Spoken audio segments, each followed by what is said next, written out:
Well, howdy everybody. How's everybody doing? It's here. It's me, Kami, here to yap about some dumb shit that's happening on the internet, because that never happens. We've been having a lot of drama over the past 24 hours over on old Twitter. I mean, no shocker there. But there's been a lot of fighting and back and forths on Twitter right now because of what happened at last night's Streamer Awards.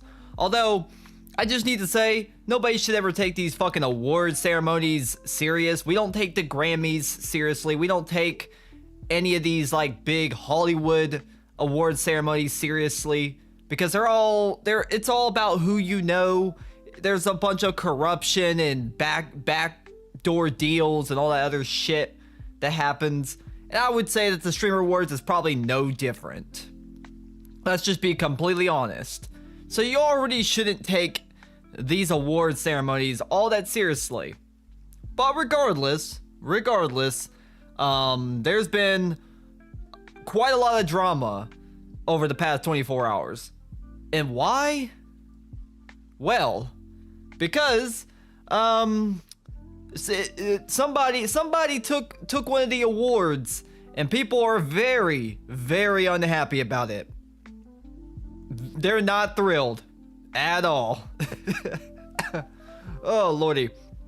But hey, Scaly and hey Karis, how y'all doing? So if you don't know, at last night's Streamer Awards, the BurntPeanut. Some of you guys may know the BurntPeanut. I know you know him, Karis. You seem to like the BurntPeanut quite a lot, and I do too. I have a little bit of bias here. I just need to state that for the record. So the BurntPeanut took home the VTuber of the Year award. He was going up against some big names. I mean some big fucking names. He was going up against Iron Mouse, who is by far one of the biggest English-speaking VTubers in the entire world. She's won multiple awards over the past couple of years. Multiple awards. She actually also had a performance last night at the Streamer Awards, which is pretty interesting. But Iron Mouse is huge. She is massive. He was also going up against Mori Calliope, who's another massive VTuber. She's done like a Metal Gear Solid music collaboration or whatever. She's really big when it comes to, well, she's kind of controversial because she does a lot of rap music and people hate that because she's not black. That's whatever. That's just petty bullshit. But he was also going up against Kenji, which is one of the bigger like male VTubers. There's not a lot of really popular male VTubers out there, but Kenji is one of the few. He does a lot of reaction videos on YouTube or whatever. I think I'm subscribed to him, but I barely have ever watched his content, except for maybe a couple times back when I was first becoming a VTuber, getting into the VTubing community, which we'll get to that. But he was going up against some big fucking names. Oh, and also Chibidoki. Chibidoki, another massive English-speaking VTuber. She's fucking hilarious. I love her streams. I love her content. She is definitely one of the more entertaining VTubers out there. So, once again, no shame to her, or shade to her. She's fucking hilarious. Love her. Anyone who pays attention to award shows needs to be reminded that there's a world outside. It has grass and you can touch it. Nah, that's...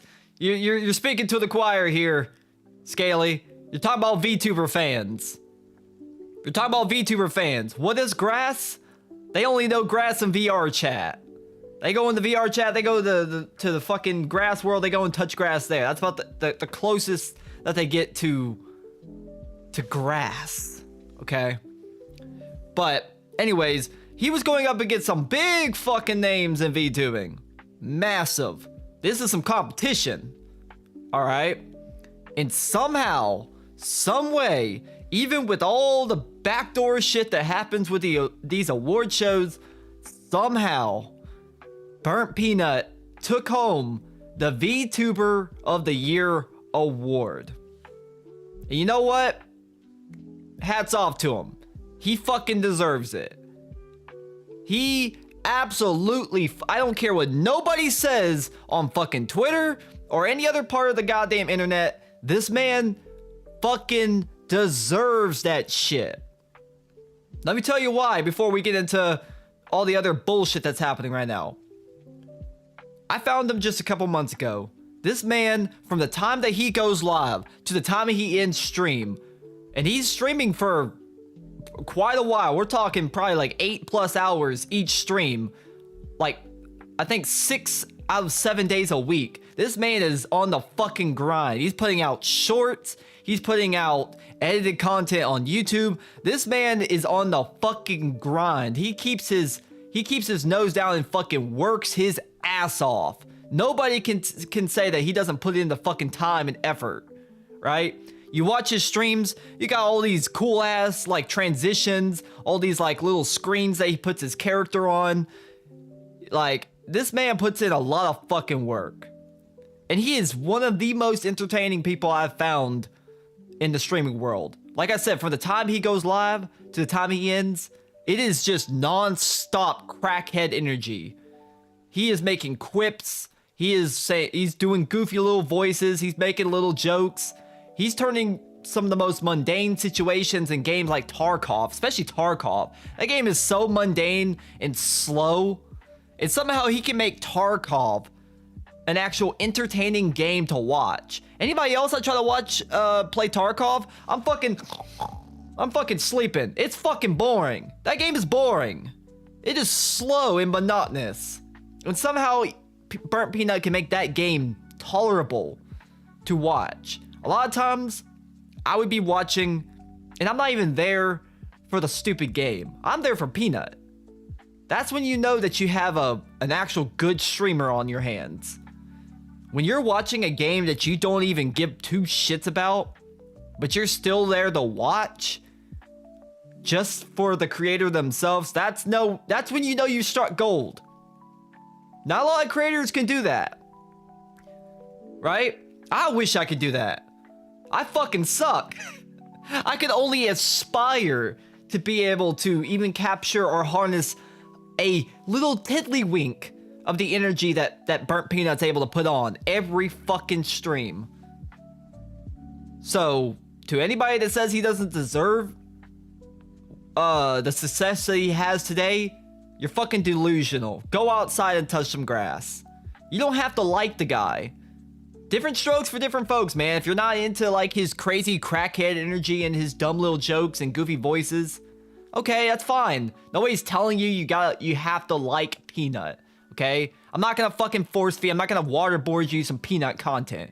Not gonna be like that one scene from that one movie where I fucking keep your eyes open and put eye drops in your eyes and force you to watch non-stop marathons of Peanut. Okay? Nobody's forcing you. You don't gotta like him, but you have to acknowledge that the man is fucking dedicated. He's entertaining. He puts on a fucking show every goddamn time he gets on the stream.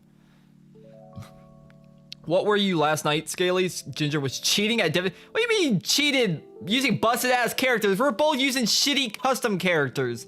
I didn't even know the moves that we were doing half the time. I was just having to figure it out on the fly. Get out of here, Skytex. You're just mad that you fucking lost. Oh, Kami, I'm gonna beat your ass in WWE. Oh yeah? The only times you won is because I disqualified myself by throwing sand or fire in your eyes or low blowing you. Get out of here. You just don't like that you lost. You're a sore loser. You're a sore loser, just like all these VTuber fans. I just had some Whataburger, by the way. Chicken sandwich on Texas toast with jalapenos and bacon. With a large Dr. Pepper. That was some good shit right there. Anyways, don't let me get too off track. So obviously, online right now, if you look at Twitter, people are fucking pissed. People are fucking livid. They're like, I can't believe this goddamn Peanut. He's not even a real VTuber. I'm like, bro, shut the fuck up. And there was another person. God damn, I got cum in my throat as per usual. God damn. Anyways, you got all these people who are like, this is a slap in the face to all the VTubers who've spent so much time and money, and all the people that model the VTube models and the artists who do the fan art and all the assets. I'm like, level with me here, boys. Level with me here. Is it just me, or does money doesn't equal fucking success? It don't matter how much fucking money you put into this shit. You can spend $20,000 on a goddamn big titty model that jiggles like a motherfucker. It don't fucking matter. It's not about how much money you put into it. It's not about how much art you have. It's not about necessarily how good your stream looks. It's about the content. It's the content at the end of the days. Your setup can add to the content. Your model can add to the content. But at the end of the day, if you're not entertaining, if you don't have a good personality, and the content's just not good, then you're not going to find success. Okay? Look at Queso's streams. Look at Queso's streams. Queso has some of the most, like, low effort, like, in terms of like his setup. Y'all have all seen the Queso stream. The man literally has gameplay with a webcam at the top of the screen. That's it. His setup is just a fucking dark bedroom in like an apartment or something. His setup is so fucking basic as hell. His mic is constantly peaking. He doesn't have any goofy ass sound effects that he can play. He's not constantly pressing on his stream deck to have shit pop up on screen. His streams are as basic comes. But Queso is successful. Why? Because he's an actual entertainer. He's entertaining. That's what makes Queso successful. It's not the money that he's put into his streams. It's the man behind the fucking camera that does all the heavy lifting. It's Cope. This isn't a slap in the face to the VTubers who spent $20,000 on their model. Good on them. I know Iron Mouse's model was like 50, 60 grand or something like that. Good on her. I'm happy for her. Right? But just because you put a fucking big stack of cash that some people don't even make in a year on a goddamn 2D VTube model doesn't mean that you're entitled to win all the accolades. Doesn't mean you're allowed to take home all the goddamn trophies. That's just not how Mafia works. I'm sorry to say. I'm laughing over a goofball like Peanut getting VTuber of the year. Yeah, it's fucking hilarious. He isn't a redheaded 14-year-old obsessed with Battlefield or unable to get off social media. Huh? Yeah, but your wife damn near beat your ass. Yeah, but you couldn't take home the victory. It doesn't matter how bad you beat my ass, because I still won at the end of the day. You still didn't get the pinfall. That's all that matters. You still lost. It don't matter how bad you beat my ass during the match. It matters who is having their hand raised when that bell was ring. And whose hand was raised? Me, bitch. My goddamn hand. Ugh. God damn. But anyways, back to my point. And then you have a lot of people also who are saying, well, he's not a real VTuber. He's not a real VTuber. Okay. He's not a real VTuber? What's a real VTuber? How about we show you guys what a real VTuber is? Alright, so here's the Google definition of what a VTuber is, boys. Just level with me for a second here. Let me just zoom in so you guys can take it all in. Here is what the definition of a VTuber is. Look above my head. A VTuber, short for virtual YouTuber, is an online entertainer who uses a virtual avatar generated with computer graphics to create content, typically through live streams or videos on platforms like YouTube, Twitch, or I don't know what this other platform is. That's probably some Japanese shit. These avatars are animated in real time using motion capture technology, such as face tracking via webcam or more advanced systems like VR setups and mocap suits, allowing the digital characters to mimic the creator's facial expressions and body movements. The real person behind the avatar provides the voice, personality, and performance, bringing the character to life while often maintaining anonymity. Well, now we got places like Kiwi Farms. You're not anonymous because of Kiwi Farms. They'll get your ass. They'll get your ass real quick. You better watch out. Okay.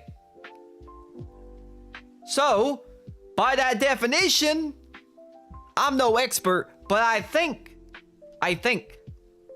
that the Peanut is in fact a VTuber. Am I wrong, boys? Is he not a guy using a virtual avatar that has face tracking of some sort? Is he not? Is he not playing a character? Now I know what some people are saying. Well, you know, VTubing itself, you know, is more of a style, you know? It's a community, right? Once again, it's called a VTuber, not anime tuber. Anime tubers is maybe a subcategory of VTubing, and it's what you think of when you think of a VTuber. All right? When you think of a VTuber, you think of somebody with an anime avatar. That's what you think. Because that's what's popular. But technically speaking, that's not the only thing that can make you a VTuber. Peanut is a VTuber. He uses a virtual avatar to represent himself. It doesn't matter that it's a scuffed Peanut that has his eyes and his mouth keyed onto it and tracked with it. Regardless, he's still playing a character, a virtual character. So by definition, the BurntPeanut is in fact a VTuber. Cope and Seed, get mad, but it is what it is. This gatekeeping is fucking cringe.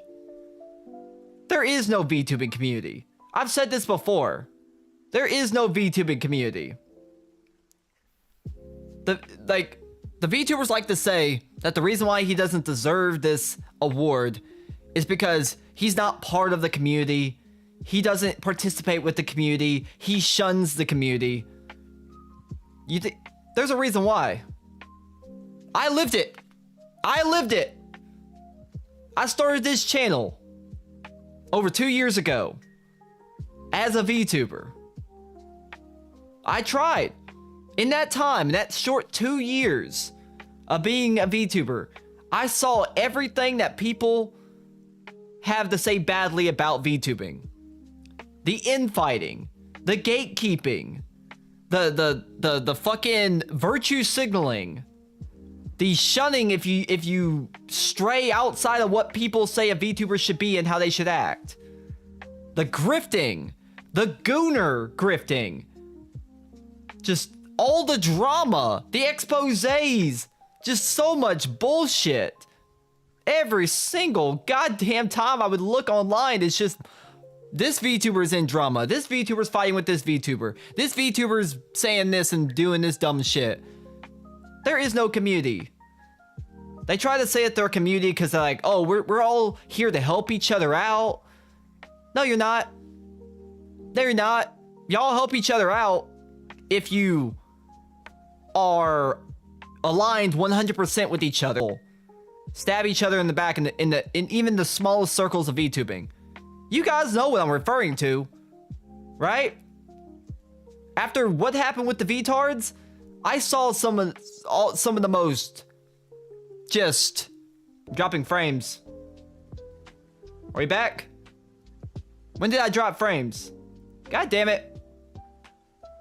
YouTube, I swear, is having issues, by the way. I swear YouTube has been having issues. Last stream, I got lucky and I didn't have any drop frames, but I just had a massive amount of drop frames just now. I don't know where I cut out, so my apologies. I see you got Kick working. Yeah, I figured out what it was. I forgot to change in my multi-streaming plugin. I forgot to change the resolution to 1080p.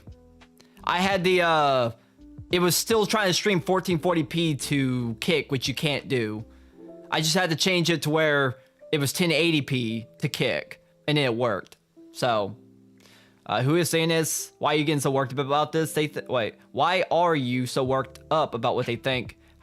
I'm not worked up. It's just called content, Scaly. We went over this. Do you think I really care? No. Jesus. Do I need to peel back the curtain?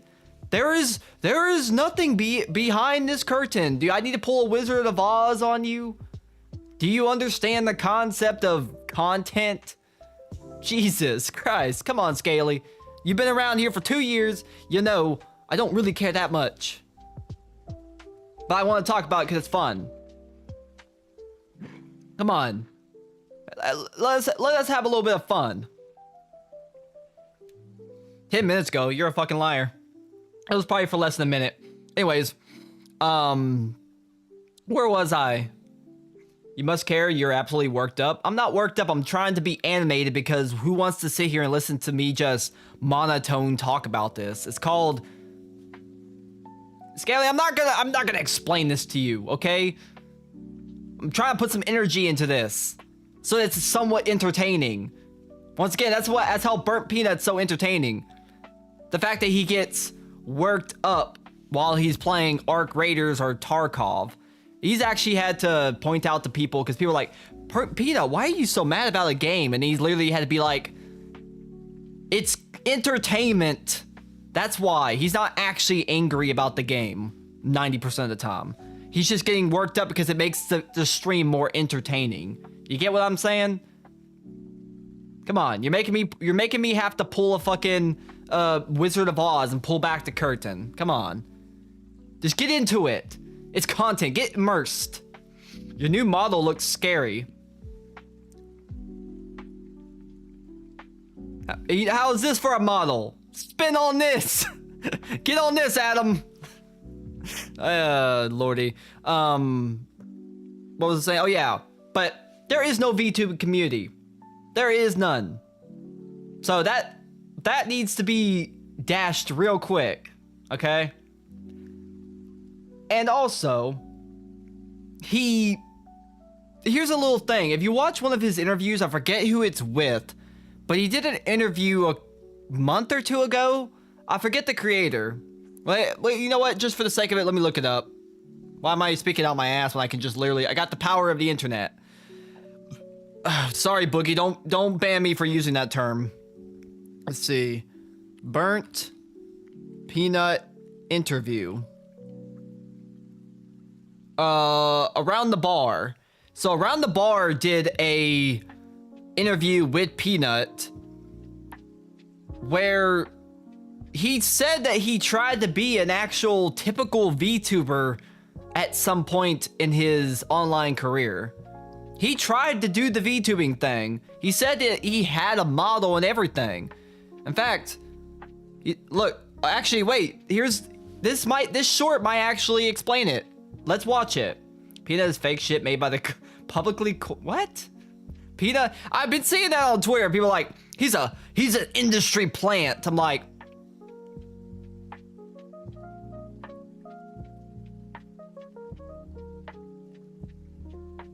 what, Nibba? What are you talking about?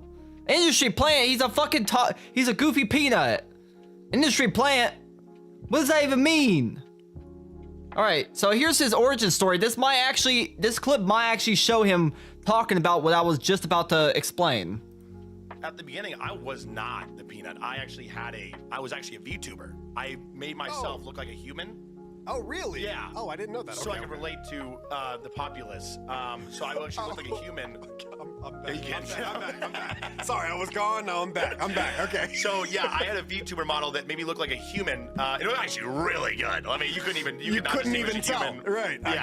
I get that. And I gave up. And I stopped for like a year. And then my friend, you should stream it. I was like, I don't want to stream it. And he goes, no, you should stream it. And I started streaming it. The very next day, I was like, my name is Peanut. What if I take this human VTuber model off and I just be myself, the Peanut? And that's exactly what I did. And then the rest is history. Like, there was no... See? So Peanut was literally a VTuber. In his own admission, he tried to do the VTubing thing. But it just wasn't for him. Maybe it wasn't maybe he wasn't having a lot of success with it. I've never seen clips of him as a VTuber. I don't even know if they exist. I've tried to look around and see if there was any, but I don't know how to find that stuff. They might be completely scrubbed. I don't know how popular, if at all, he was when he was a normal VTuber. But he was a VTuber. He tried to do the VTubing thing like me, and it just didn't work out for him. He quit. And then he eventually came back as the Peanut, right? So he's done the VTubing thing before. And another thing that a lot of people keep saying is that, oh, he shuns VTubers, he hates VTubers, so why should he win the award? I'm like, firstly, it's a joke. The whole, like, I'm not a VTuber thing, I'm a P-tuber is a running gag. It's like with us and the fucking pillars and coming on the trailer wall and shit. Well, I mean, those things actually happened. It's still a joke, though. It's still a running joke. Every community has a running joke, and for him, it's the VTuber thing. When somebody calls him a VTuber, he acts like he gets pissed off, and he's like, I'm not a VTuber, blah. Stop calling me a VTuber. Do you think he really cares? Not really. It's a running joke. It's supposed to be haha funny. He's a P-tuber. Now, he even said it in his acceptance speech at the Streamer Awards last night. He's a P-tuber, not a VTuber. It's a running joke, okay? And I've seen people online say like, oh, him and his fans think that all VTubers are pedophiles. I'm like, can you show us evidence where he said that? You might be referring to a couple of like fringe people that are in his community who are saying things like that. Didn't VTubers try to say the same thing about Cody? I could be wrong, right? Didn't people say the same thing about Cody? And well, I think they said about Cody and Nick Rekieta. Honestly, I could see Nick Rekieta saying something like that. But I swear to God, a lot of people were saying like, oh, Cody called all VTuber fans pedophiles and stuff like that. I'm like, where did he say that at? Where are you getting that from? I don't think Cody's ever said that. I think that's bullshit. I think you're making shit up. He said multiple times he likes VTubers. He's had VTubers on his show. He just had Celestium, not but like a week or two ago. Yeah, VTuber fans try everything in their power to discredit somebody. And they base it off of what maybe a couple people in a community will say. I can guarantee you Peanut himself has never said such a thing. The VTuber thing is a fucking joke. I don't think he actually hates VTubers. It's just a funny joke. It's not that deep. It's really not that fucking deep. Like, and the ironic part about it is that it kind of reinforces what a lot of people will say about VTuber fans. Because what is the stereotype of the VTuber fan? Degenerate, gooner, fucking loser, gets no bitches.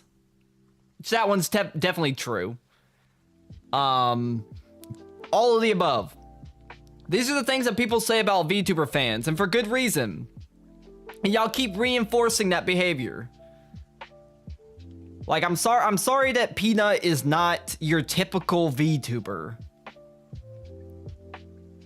But the gatekeeping is just, it's fucking cringe. Gatekeeping is cringe. Not every VTuber needs to be anime girl number 1001. The fact that he was able to beat these other VTubers is probably showing something, right? Because he's different in terms of VTubing. A lot of VTubers fail because they just do not stand out. You know how hard it is to actually make success these days with VTubing? It's very difficult. That's why most guys use a female model. I'm not even necessarily hating about it. Asterix. As long as you're open about the fact that you're a guy. Don't pull a Nachanisi Miku / Kenneth. Or allegedly Zentreya. Okay? Pretending to be a girl, that's a problem. But hey, if you're a guy that just uses a female model, I'm not angry about it. I understand. Look, it works. It fucking works. So I'm not hating. Gotta do what you gotta do. What's going on, Alan? Thanks for tuning in. So that's like 70% of people on the internet. Yes. You can use a ginger cookie model? Ginger cookie model? What does that even mean? Oh, Ginger Snap? Yeah, I'm gonna become the Ginger Snap VTuber. I'm just gonna take a fucking cookie and face track my face onto it. Would be funny, but I don't have the energy of Peanut. It's not gonna work, okay? I appreciate the idea, but I'm not Peanut. I can only aspire to be as entertaining and as funny as Peanut. I wish. I've tried to use him as inspiration. You know, I try to watch his streams and be like, okay, how do I harness the energy of Peanut? But it's difficult. This man has ADHD to levels that I've never seen before, and I thought I was. It's insane. Let's look at, like, let's see some of the funny shit that's been said on fucking Twitter. Got a nice little tweet right here from XQC. Let me zoom in again. It's too goddamn small. Can't read this shit. Only Peanuts can read that.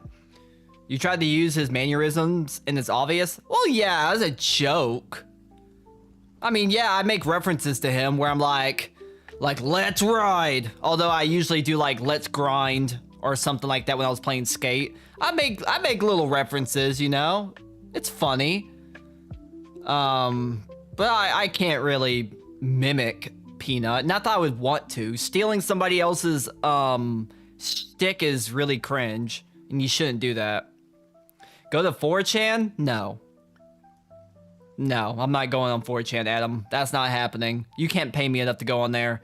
I can only imagine the dumb shit that's being said on 4chan right now. There's probably so many of the fucking losers and VTuber fans on there right now, coping and seething and crying their fucking eyes out. Probably beating their dick while tears are streaming down their face onto the tip of their dick. Using their own tears as lube.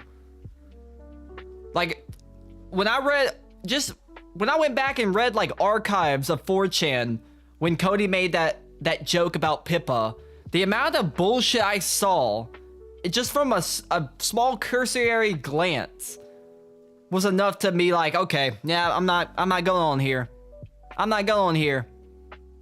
This is why Kiwi Farms makes fun of 4chan. Those are some fucking losers over there. I saw one guy be like, I bet that whore Pippa is riding Cody's cock right now. That fucking whore. I'm just sitting here like,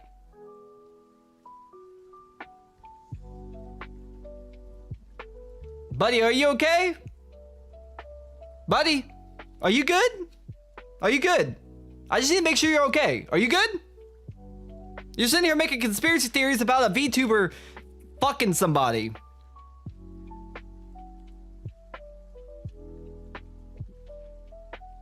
I don't know, man. That sounds like mental illness to me.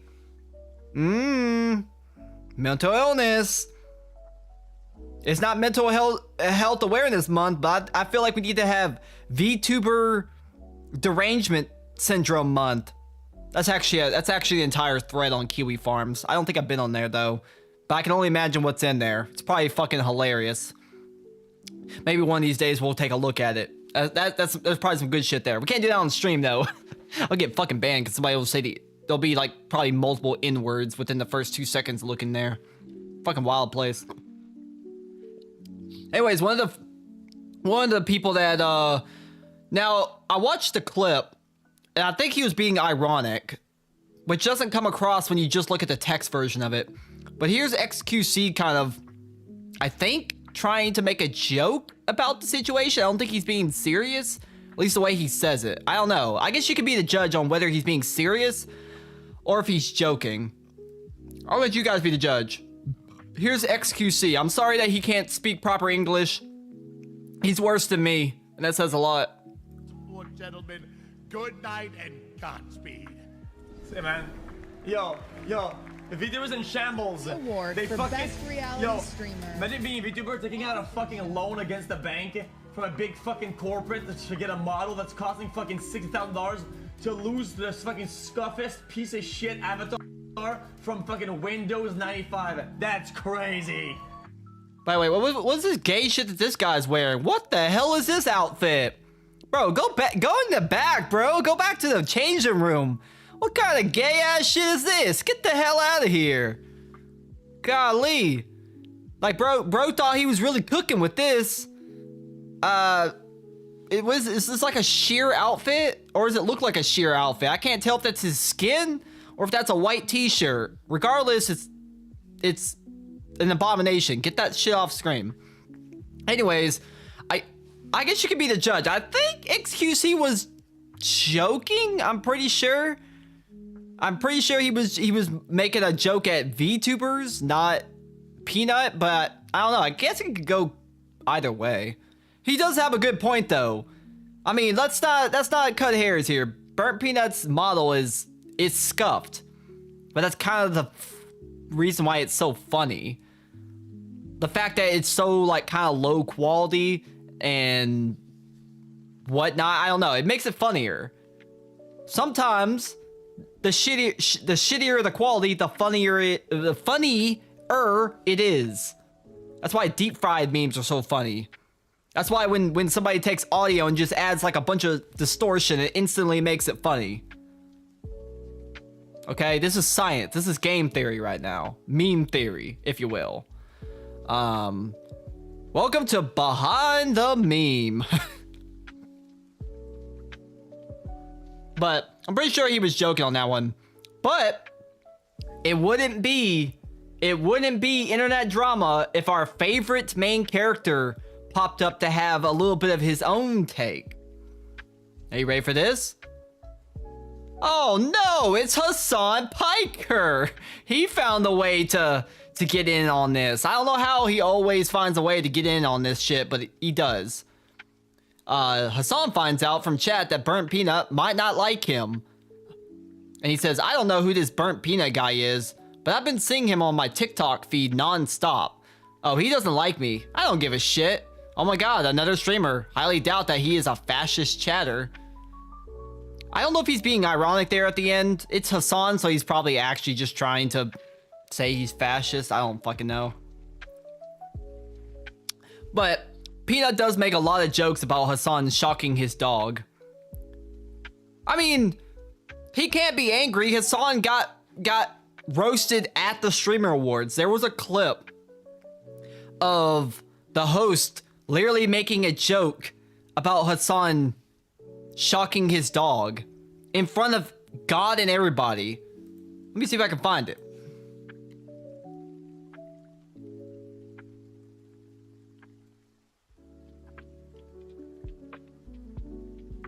Ah, no, that's 1 year ago. Where is it at? It might not be. Yeah, it might not be here. Let me look on Twitter real quick. Let me check all Twitter. One momento, boys. One momento. Let's see.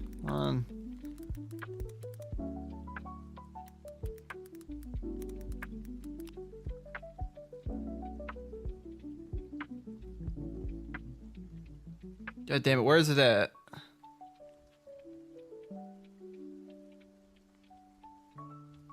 Oh, this is a different clip, but this one might be funny. This is not the same one. This is what so wait, did he get roasted multiple times at the show? That's insane. So I think he got roasted multiple times in one night over the dog shit.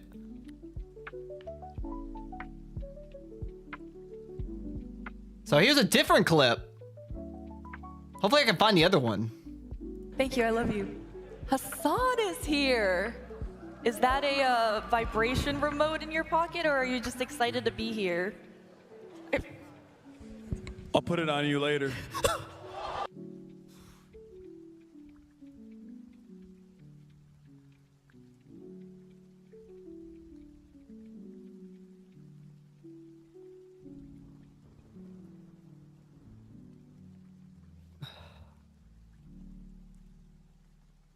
Wait, no, I need... That's fucking cringe. Come on, Hassan, you're not funny. You're not funny. Hassan, you're not funny. Anyways, he got fucking roasted. This is not even the only time. I need to find the other clip. He was roasted, I guess, multiple times in one night. So I need to see... Aha, I found it. Let me pull this up. I had no idea this man could get roasted multiple times for the same joke. Pull this one up. By the way, this is a fucking awful outfit. Women, if you're gonna wear something like this, can you please have some titties? Please? If you're gonna wear something like this, can you at least have some fucking titties? This looks awful, bro. This is just... You got no titties, bitch. No titties at all. Come on. Stay seated as much as possible. Hassan, if you see Sea Dog get up, you can use your remote.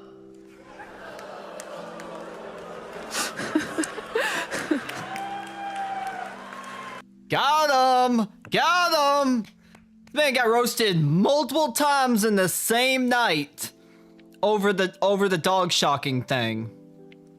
That's fucking hilarious. I love it. Also, if you notice, he's wearing... Wait, let me go back. What the hell is he wearing, by the way? This man literally is dressed like fucking Xi Jinping.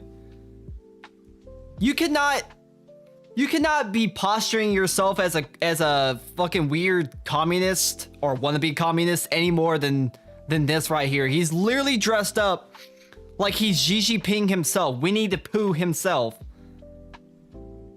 Like, who dressed this man? Who dressed this guy? Was it his dog? Did he tell his dog to pick out an outfit or he would shock him to death? Like, what's going on here? I don't know. That's fucking hilarious. The man got fucking roasted not once, but at least twice in the same night for the dog shocking thing. I love it. I love it. Anyways, but that's getting off topic because it's not a Hassan stream. It's about Peanut. About Peanut. But yeah, Peanut's made jokes about the dog shocking thing. So everybody is though. Now, does Peanut not like Hassan? I mean, I bet he doesn't. Who likes Hassan? Nobody likes Hassan. Hassan's fucking cringe. Nobody's ever liked him. The only people that like him are fucking brain dead. It just must be said, they're all brain dead. So, I don't know.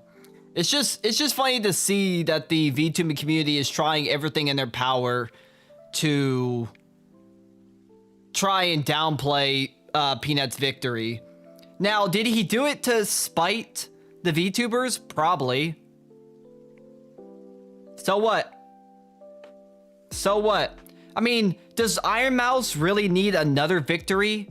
No, she's won multiple times at different events. She had a performance at the Streamer Awards. I think she's good. I don't think she needs another trophy. Chibi Doki, I don't know if she's ever won anything, but she's massive. And she's been nominated at least multiple times. So I think she's good. Mori Calliope has literally done an actual collaboration with Konami and Metal Gear to do a song. I think Mori Calliope is fine. I don't think she's hurting here. She's achieved some fucking massive goddamn achievements in content creation. I think she's fine. She'll be okay. Kenji, I don't know if he's ever won anything or whatever. But that's whatever. The other, at least 3 of these people nominated, they've achieved some massive milestones in their careers. They're not hurting just because they didn't win one award at the Streamer Awards, especially Iron Mouse, who's won multiple times. She'll be okay. She'll be all right. Her and her like $60,000 VTube model. I think she'll be all right. I think she'll be okay. Let the Peanut have it. The Peanut is the only one out of the nominees who is essentially new to the scene, too. If there's anybody that deserves to win an award like this, it should be somebody who's an up-and-comer. Why were all the nominations besides Peanut people that have been in this game for a very long time? This is the problem. Why aren't they nominating people who are on the up and up? The rising stars? Why aren't we giving a spotlight to the people who maybe started just this year and are still building their community? Why is it that 3 out of the 4 nominees have been around for many, many years? That's also another problem with these Streamer Awards. We need to give fucking nominations to people who are new. Why is it that you always see these names that have been around for a long goddamn time? Especially within the VTubing niche, start giving fucking praise to the people who are new. Like, stop with this richer gets richer and the poorer get poorer shit. Peanut is the only one that was nominated who is as basically new. He really only got famous this year. So once again, that's just another reason why he deserves this victory more than anybody else on this list.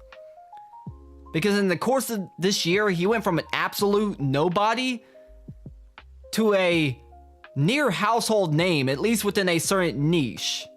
Maybe not within VTubing, but within the gaming space, people know BurntPeanut now. This man gets tens of thousands of people watching his streams. And he did it all pretty much within this year. That's a pretty big achievement. He went from 0 to hero in the course of 1 year. What did Iron Mouse do this year? What did Chibi do this year? What did Kenji do this year that they hadn't done over the course of their entire careers? That's also another little issue I have with awards of this magnitude. Usually, at least with like award ceremonies of like video games and movies, usually the nominees have to be from that year or had something significant happen that year. There have been some controversies here. I think it was when Elden Ring got a nomination for their DLC, but people were kind of upset about that because technically Elden Ring wasn't a new game, so why was it getting another nomination when it already got like Game of the Year previous year? You know what I mean? There was little controversies like that. Also, No Man's Sky has gotten like nominations a whole bunch, but that's because it's for ongoing games, which makes sense. But But for the most part, usually what gets nominated in that year's award show is supposed to be stuff that's new to that year. But when it comes to the Streamer Awards, for some reason, it's always a big bundle of people that have been around for a while and probably have been nominated, if not won, in previous years. Like, don't get me wrong, Queso getting Gamer of the Year, hell yeah, Queso's a cool guy. But he got Streamer of the Year last year, didn't he? He's not new. I'm not saying he doesn't deserve it, but I'm just saying he's already won an award last year. These awards shows need to be restructured, man. Like, people who've already won, I feel like unless they do something significant that year, I don't think they should be able to get nominated again. Unless, like, the only people that really should be nominated are people that either started or got their big break in that year that the award show is for. That's just my opinion. We need to start giving more praise to people who are new to the scene. Give a shout out to the little guy every once in a damn blue moon, or little guy, you know. Now, I'm not saying nominate like a 5 viewer on Twitch Andy or something, but you know, maybe somebody that really got their big break that year. You know, always focusing on the big names that people already know. That just, although once again, like I said earlier, that does make it even more fucking mind-blowing that Peanut was able to beat out Iron Mouse. Like, sheesh, the bungalators are fucking dedicated. Like, holy shit. I'm surprised that somebody behind the scenes didn't rig this shit. People say it's rigged. I don't know if it is. Although some people have said he has ties to, like, people in the industry or something. I don't believe that. I feel like there's way too much conspiracy theory going around just to cope because they don't like the results. That's how it always is. It's like with the Game Awards, where a lot of people are like, oh, Expedition 33 shouldn't win Game of the Year because who the hell cares about that game? I'm like maybe you don't, but Expedition 33 was one of the biggest games this year. It definitely deserves the chance to win Game of the Year. What the fuck are you talking about? Maybe you didn't play it. I didn't play it. That doesn't mean it doesn't deserve to win. So are we saying that only games that are like have mass appeal are allowed to win a game award? That's crazy. It's insanity to say that. In that case, who the hell is allowed to win Game of the Year? Fucking Call of Duty? Like, come on. There's a lot of games out there. Yes, as Ched said, hit the like button. Smash the like button. Pound the like button. Eviscerate the like button. Bend that shit over, slap its ass, and go to town on that like button. For your ginger autistic boy. But this, I've just been watching this shit on Twitter. Does it really matter? No, not really. People are gonna cope and seed. The worst thing I can see this turning into is obviously, I have a bad feeling this is just gonna lead to the Peanut being harassed because people don't know how to get over their anger in a way that doesn't involve hurting other people. Like I've seen people have to take down their tweets about this situation because they are getting harassed, which is fucking cringe. Like if somebody says they didn't like Peanut winning, that's fine. Don't harass them. Don't fucking send death threats because, oh my god, somebody said something about your streamer that they didn't like. Fucking calm the hell down, get off the computer, go fucking beat your meat, and you'll feel better. It's not that serious, man. Stop harassing people over opinions that you don't like. I really hope that people don't start trying to like fucking dox Peanut, which I kind of see that coming. I'm just going to make a prediction that somebody's gonna try to dox Peanut, probably try to swat him just because they don't like the results. It happens every time, man. No good thing in this world ever comes unpunished. It's a sad reality that we live in. God forbid just let a man be happy and relish in a victory. Nah, we just gotta ruin it. I mean, people are already going around slandering his entire community, saying that they're all a bunch of like racists. Even before this situation, I saw people saying that him and his community are the reason why Ark Raiders is now a worse game to play. His community has ruined the PvP experience, and now it's no longer a fun, friendly game. People who just cope and seethe online all the time. It's fucking sad. How do you live like that? Like, I know that you guys that watch me, y'all are well-adjusted individuals. That's why you guys watch me. You guys are well-adjusted individuals, mostly. Except for some of you with your weird fetishes like Renee, but don't worry about it. We still love you, Renee. But stop jerking off the feet. But for the most part, y'all are well-adjusted individuals, so y'all can't really comprehend it either. You guys probably go on Twitter, you see something, you say, well, that's stupid, and then you move on with your day, don't you? Unlike some people that are adjacent to our community, who's named after a tool that you use to cut down trees. Those are the ones you gotta look out for. That's why I sexually harass you, you soulless prick. That's fine. I get sexually harassed all the time. Man, back when Sonia used to tune into my streams, she would just sexually harass me all the time. That's fine. She's allowed to do that. I welcome it. Keep calling me daddy, Sonia. I'm not really into it, the daddy part. But yeah, it's fun. You know, it's fine. It's fun. It's a fun little gag. I can fuck with it. Look, I've been sexually harassed by a fat Hispanic guy at a goddamn grocery store before. This man asked to see my penis. This man asked me to spin around in a circle for him so he could check me out, check my figure out. He has to get my number. I've been sexually harassed face to face by men that really wanted to either be pounded or pound my hole. I've been in the fucking trenches. I've dealt with some shit. Being sexually harassed by people on the internet doesn't really bother me.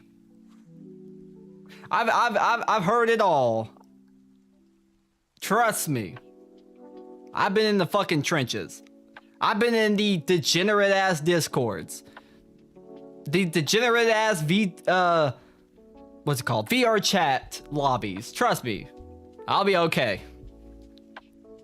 No woman wants you to smash their hole? That's a fucking lie. Every once in a blue moon, Skytex, a woman comes along who is desperate enough to want my peen, okay? Every once in a blue moon, okay?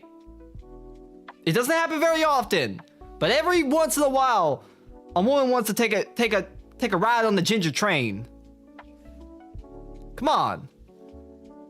Well, you do wear miniskirts. I don't wear miniskirts anymore, MA. I'm done. That phase of my life is over. I got my beard back. I'm wearing normal ass clothes. I'm a normal man now. I'm a well-adjusted man. I used to. It was a phase, Mom. It was a phase, Mom. I'm over it. It's like having your goth phase, okay? Everybody's gotta have their phase. Shut up, MA. I bet when you were a teenage girl, you probably kissed other women. You know how I know that's true? Because my mom says every woman goes through a gay phase. So, if you were kissing women, I'm gonna call you gay, even if you're not currently gay. Come on. It's not a fucking... You probably get harangued. You probably get harassed way less. Yes and no. My mom says no, but that's literally the thing my mom once told me. She was like, look, every woman goes through their gay phase. My mom literally said that to me. And look, I love my mom. Let me just preface that. I love my mom, and she's very open and self-aware of her earlier self. But when my mom was young, she was a hoe. That's how I'm born. My mom was a little bit of a hoe. It's fine. She acknowledges it. She's a better woman now. She's been settled down for over a decade now with my stepdad. She got out of that phase. Okay? If it wasn't for that phase, I wouldn't be here. For better or for worse. Kinda wish I wasn't. but here I am. I didn't even know I was gay until the day after. Fuck. Oh yeah, I just ate a woman's pussy, but I wasn't gay at the time. But then I woke up and I was like, wait, I ate her pussy until she came. Am I gay? Huh. I might be gay. Huh. I need to call up my friend right now. Hey, friend, so I ate your pussy last night. Am I gay? Am I gay? Hey, is it true? Am I gay? Huh. Wow. Am I gay? Do I need to speak with your mom and remind her why she isn't gay anymore? Show her this enormous pee-pee again. Okay.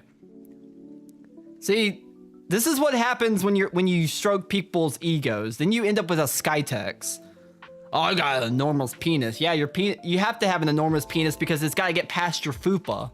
You know what I mean? You got to compensate a little bit. I know, she was fun. Okay, May. You stop that right now. I was gay as hell already. I just never thought about it. I mean, that pretty much what happened. Okay. May out here unironically just calling up a friend, be like, hey, I know I fucking bent you over and ate that shit from the back. And fingered your clitoris, but am I gay? I'm not gay, am I? Yeah, you only came. I didn't even come, so that means I'm not gay, right? I didn't even come. Tell me I'm not gay. Tell me. It can't be true. It's not true. I'm not gay. I ain't gay no more. I've been delivered. Well, I don't know what happened. Everyone else told me about it. What do you mean you don't know what happened? What does that even mean? This sounds like some dark, nefarious shit. I can remember every time I've ever had sex. I'm not out here getting smashed ass drunk and having sex. Although the last time I did have sex with my ex-girlfriend, literally that was the last time we ever fucked before everything went downhill, was I drank a little bit too much. I wasn't necessarily drunk, but I was close. All I remember was pounding those cheeks and then immediately after going and throwing up. Cause I think all that physical activity mixed with the alcohol kind of fucked my stomach up. Hey, I still came, so it doesn't really matter. It may was $20 involved, because we all know you ain't gay, because $20 is $20. I don't know, Shub. Women are just born gay. Have you ever hung out with women? Women can be like, oh, I'm straight. But then they're like, hey, Cynthia, can I eat your pussy? Not gay or anything, but like, can I just, you know, can I just get a little whiff of that? And just like, let me smell it. But I'm not gay or anything, you know. I'm just, you know, we're just girls. We're just girls, Cynthia. It's fun. Yeah. You women disgust me. Absolutely disgust me. What would Jesus say about all this? Come on. It was a fucked up night. No money was involved. Definitely sounds like a fucked up night. Get off the fentanyl, M.A. Don't be eating pussy while on fentanyl. Pretty sure you can transfer the fentanyl through the cervix. Or something like that. Don't listen to me, I'm stupid.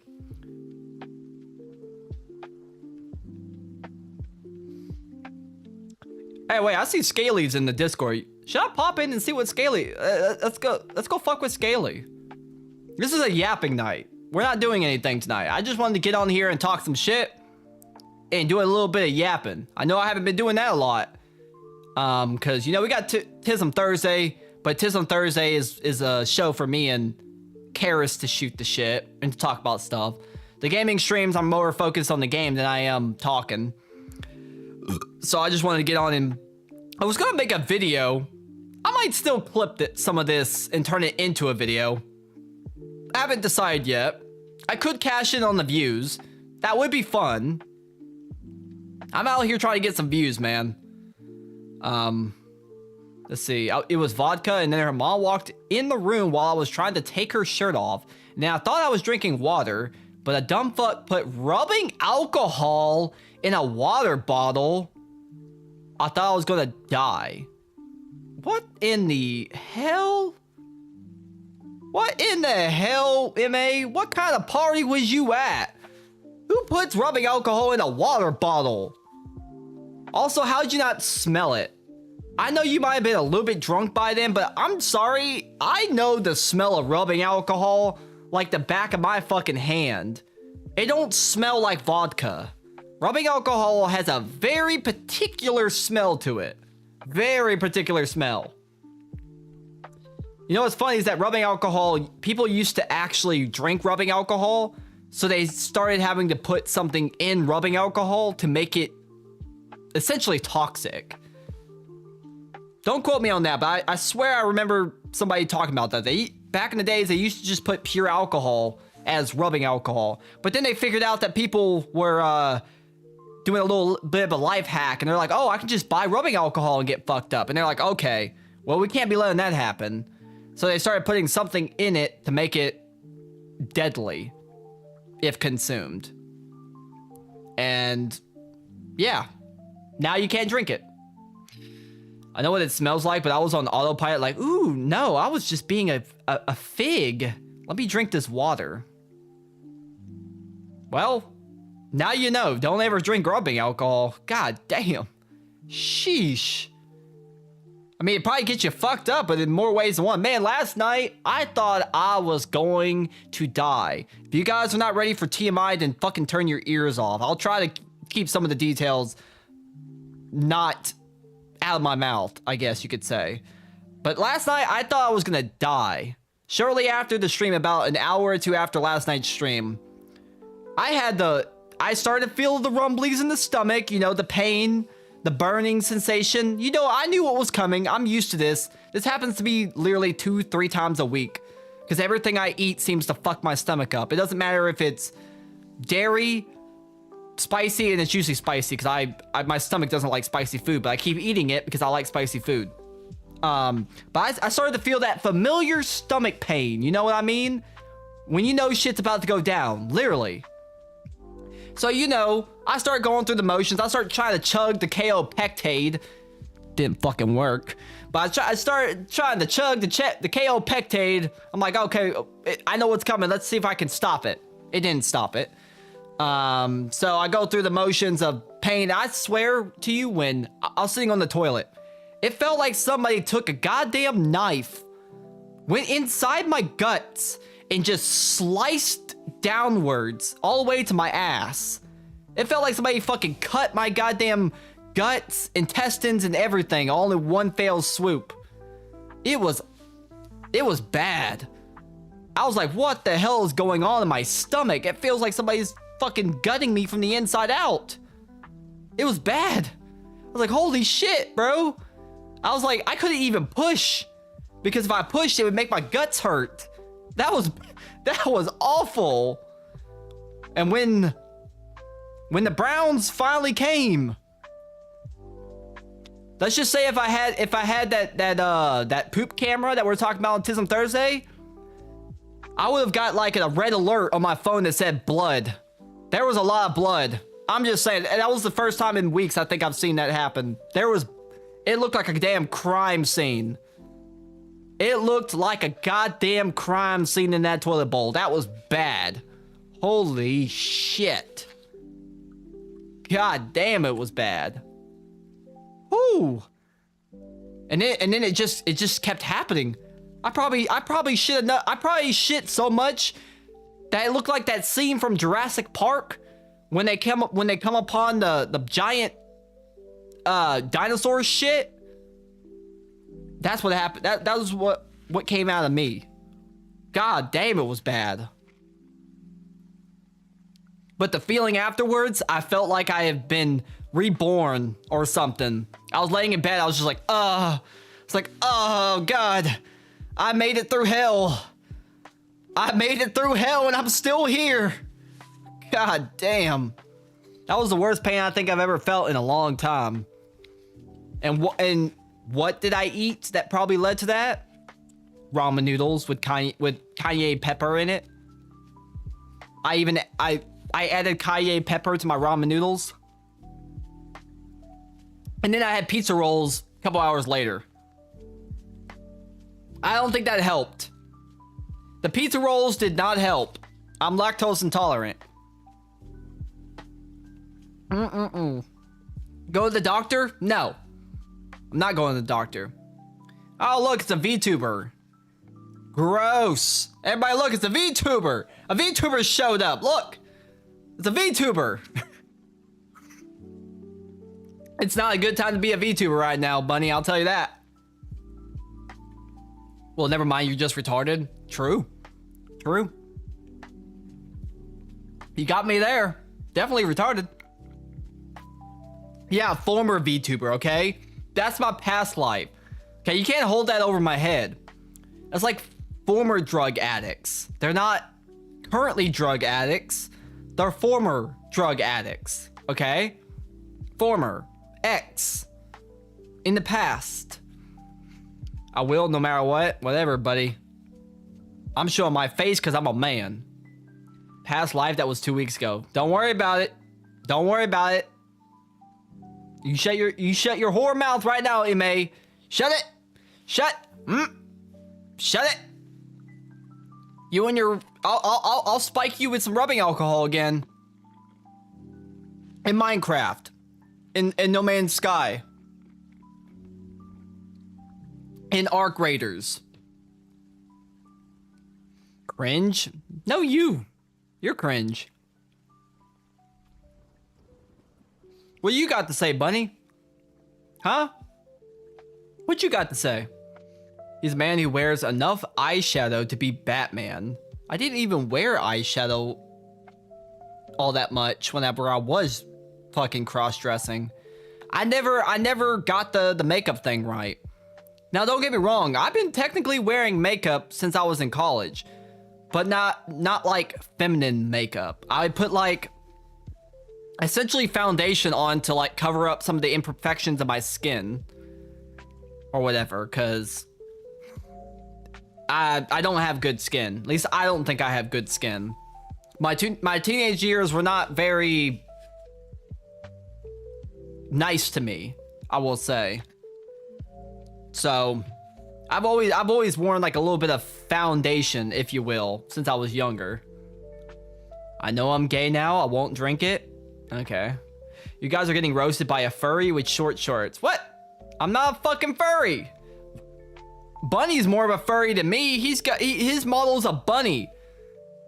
He's got a bunny outfit. That's furry. So if anybody's a furry right now, it's Bunny. He's a furry. You heard it here, folks. He's a damn furry. Point and laugh, boys. Point and laugh. What soda are you drinking? Nothing anymore. It's empty. It's just ice. It was Dr. Pepper though. I ain't no furry. I don't know, boy. You got bunny ears on you. I think that makes you a furry. I'll make the rules around here. If people are gonna call me a furry, then I think you're more of a furry. Okay? I think you're more of a furry. I've never had any kind of animal ears on my VTuber model. Bunny is a VTuber. You're a closet furry. I'm not a closet furry. Did I talk about this before? I think I was very briefly a furry when I was 17, 18 years old. And it didn't even last for a year because it was another phase of mine when I was really young. And then I determined I fucking hated that shit and never looked back again. It literally lasted for less than a year. Yeah, at 17, 18. I was a fucking child, basically. But then I gave it up because it was fucking cringe as shit. And the people that I interacted with were also cringe as shit. So I was like, yeah, no. I was like, these people are yiffing over here. Once a furry, always a furry? That's not how that works. That's not how that works at all. Okay. This was 3 weeks ago? No, not 3 weeks ago. I was a VTuber a couple weeks ago, not furry. That was literally a decade ago. Literally a decade. What's going on, JTM? Over on Kick. How you doing, buddy? Thanks for joining in on the stream. Your mom is definitely still gay. Your stepdad just has good PP. No. My mom was always with guys my entire time that I was alive. She said she had a phase where she might have made out with women when she was in her like teenage, maybe early 20s. She was fucking working in a bar as a stripper. That's kind of just normal. Okay, it's just normal. It's a degeneracy breeds more degeneracy. Decade in what? Dog years? Okay, buddy. Okay. How am I? I'm doing all right. Where am I from? America? America. From the old America. I need to stop drinking ice. I need something to drink. Give me a second. Gotta reach over to the mini fridge. All I've got in my fucking mini fridge is a little bit of fucking... Look at this. I've got... In my mini fridge, I've got... What's left of my Fireball.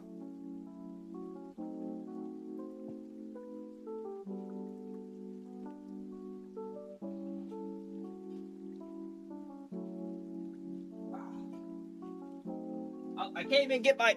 I was gonna pull out the whiskey bottle I had, but it's stuck because the cork is wedged with ice. So I'm gonna have to defrost that eventually. That's nice. Okay. Well, I'll fix that. I'll fix that eventually. Of course, you have a mini fridge. I have a mini fridge because what's wrong with having a mini fridge? What? I actually got the mini fridge when I still lived with my parents because I just wanted to have a place to put my own drinks in my room. But obviously now that I don't live with my parents, it just sits over here and I forget to put things in it. Most of the time it has literally 0 things in it. It just has a little bit of alcohol in it. That's about it. Those seem to get moldy easily. Not mine because I don't open it very often. It's closed like 90% of the time. I barely open my mini fridge because I barely remember to put anything in there. Like I'll put like a drink or something. If my brother buys me a drink, I might put it in there to drink later. Have a question for you. I want you to tell me 3 countries in America. Nice try. There is no countries in America. Unless you're talking about North America or the Americas. That's different. If you're talking about the United States of America, we have states, not countries. Is your fursona a fox since they're gingers of nature? Funny enough, for that brief time that I did try to experiment, I think it was a fox. I'm not gonna lie. I think it was. I'm not even gonna lie. I think it was. Once again, though, that was literally over a decade ago, and it was for less than a year. Because I was like, oh, this shit's weird. I'm not doing this. I'm not doing this shit. I was just trying to find friends back then. I was just trying to get some friends. It was a very weird time. Very weird time in my life. Main fridge is next to his closet. He calls it... No, my closet's actually over there. Closet's off to that side. The mini fridge is off to that side. Closet's just full of clothes and a bunch of garbage. I have a lot of shit over there. Oh, I have a lot of shit in my closet. Don't lie, you would still be a furry if it wasn't so far. No, I wouldn't. I actually do not like furries. The suits and stuff actually creep me the hell out. Even in VR chat, I don't interact a lot with furries because their models just weird me out. I don't like it. I don't know what it is. I just don't like it. If there are countries, America is a continent. Well, yeah, North America is a continent. In that case, if you talk about North America, the 3 countries in North America are Canada, United States, Mexico. That's the 3 North American countries. And that's it. Yeah. Okay, I ran out of stuff. I've talked about that before, though. I've talked about how I was briefly a furry at like 17, 18. But I got out of it. A lot of people try to...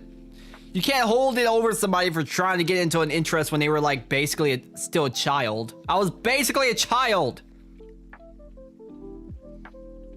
And then I got over it. How did you escape? I just stopped. interacting. I don't know. What do you mean escape? I just stopped. Like with most things, it's like with my antidepressants, I just stopped. It's like with my ADHD meds, I just stopped. That's how it works. That's how I do things. When I'm done with something, I just stop. That's it. There's no like transitionary period. There's no like weaning off. I just decide I'm done and stop.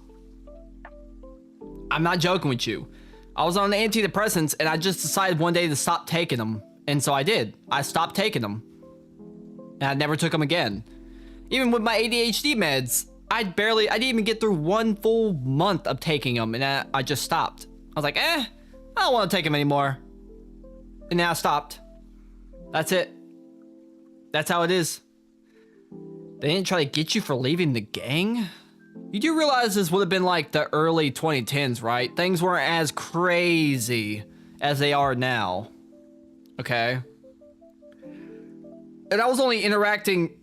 This shows you how long ago it was because we were interacting in like group chats on fucking Skype.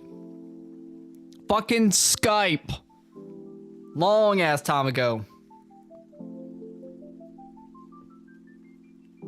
Some motherfuckers these days are born and they don't even know what Skype is. They only know Discord.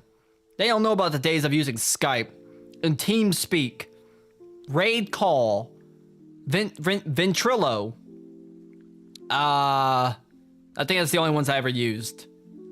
Maybe those three. 2010s furries would get shunned as hell. Maybe if you were like really neck deep in the fandom. I wasn't that deep into the fandom. I literally was on the surface level. I was basically just interacting with other furries in like group chats and stuff. That's about it. I never really got all that fucking deep into it. And then I started realizing, I was like, this shit's kind of gay. I don't like this. I was like, I don't like this. I think it's also because I think around that time, did I get into anime before this? I can't actually remember. Did I get into anime before that? I might have just replaced it with just liking anime. That's probably how it happened. I just replaced it with anime. I was like, oh, I like actual bitches with titties. Not fucking dogs and fucking wolves and shit. Skype, the Temu of AOL. What the? AOL didn't even have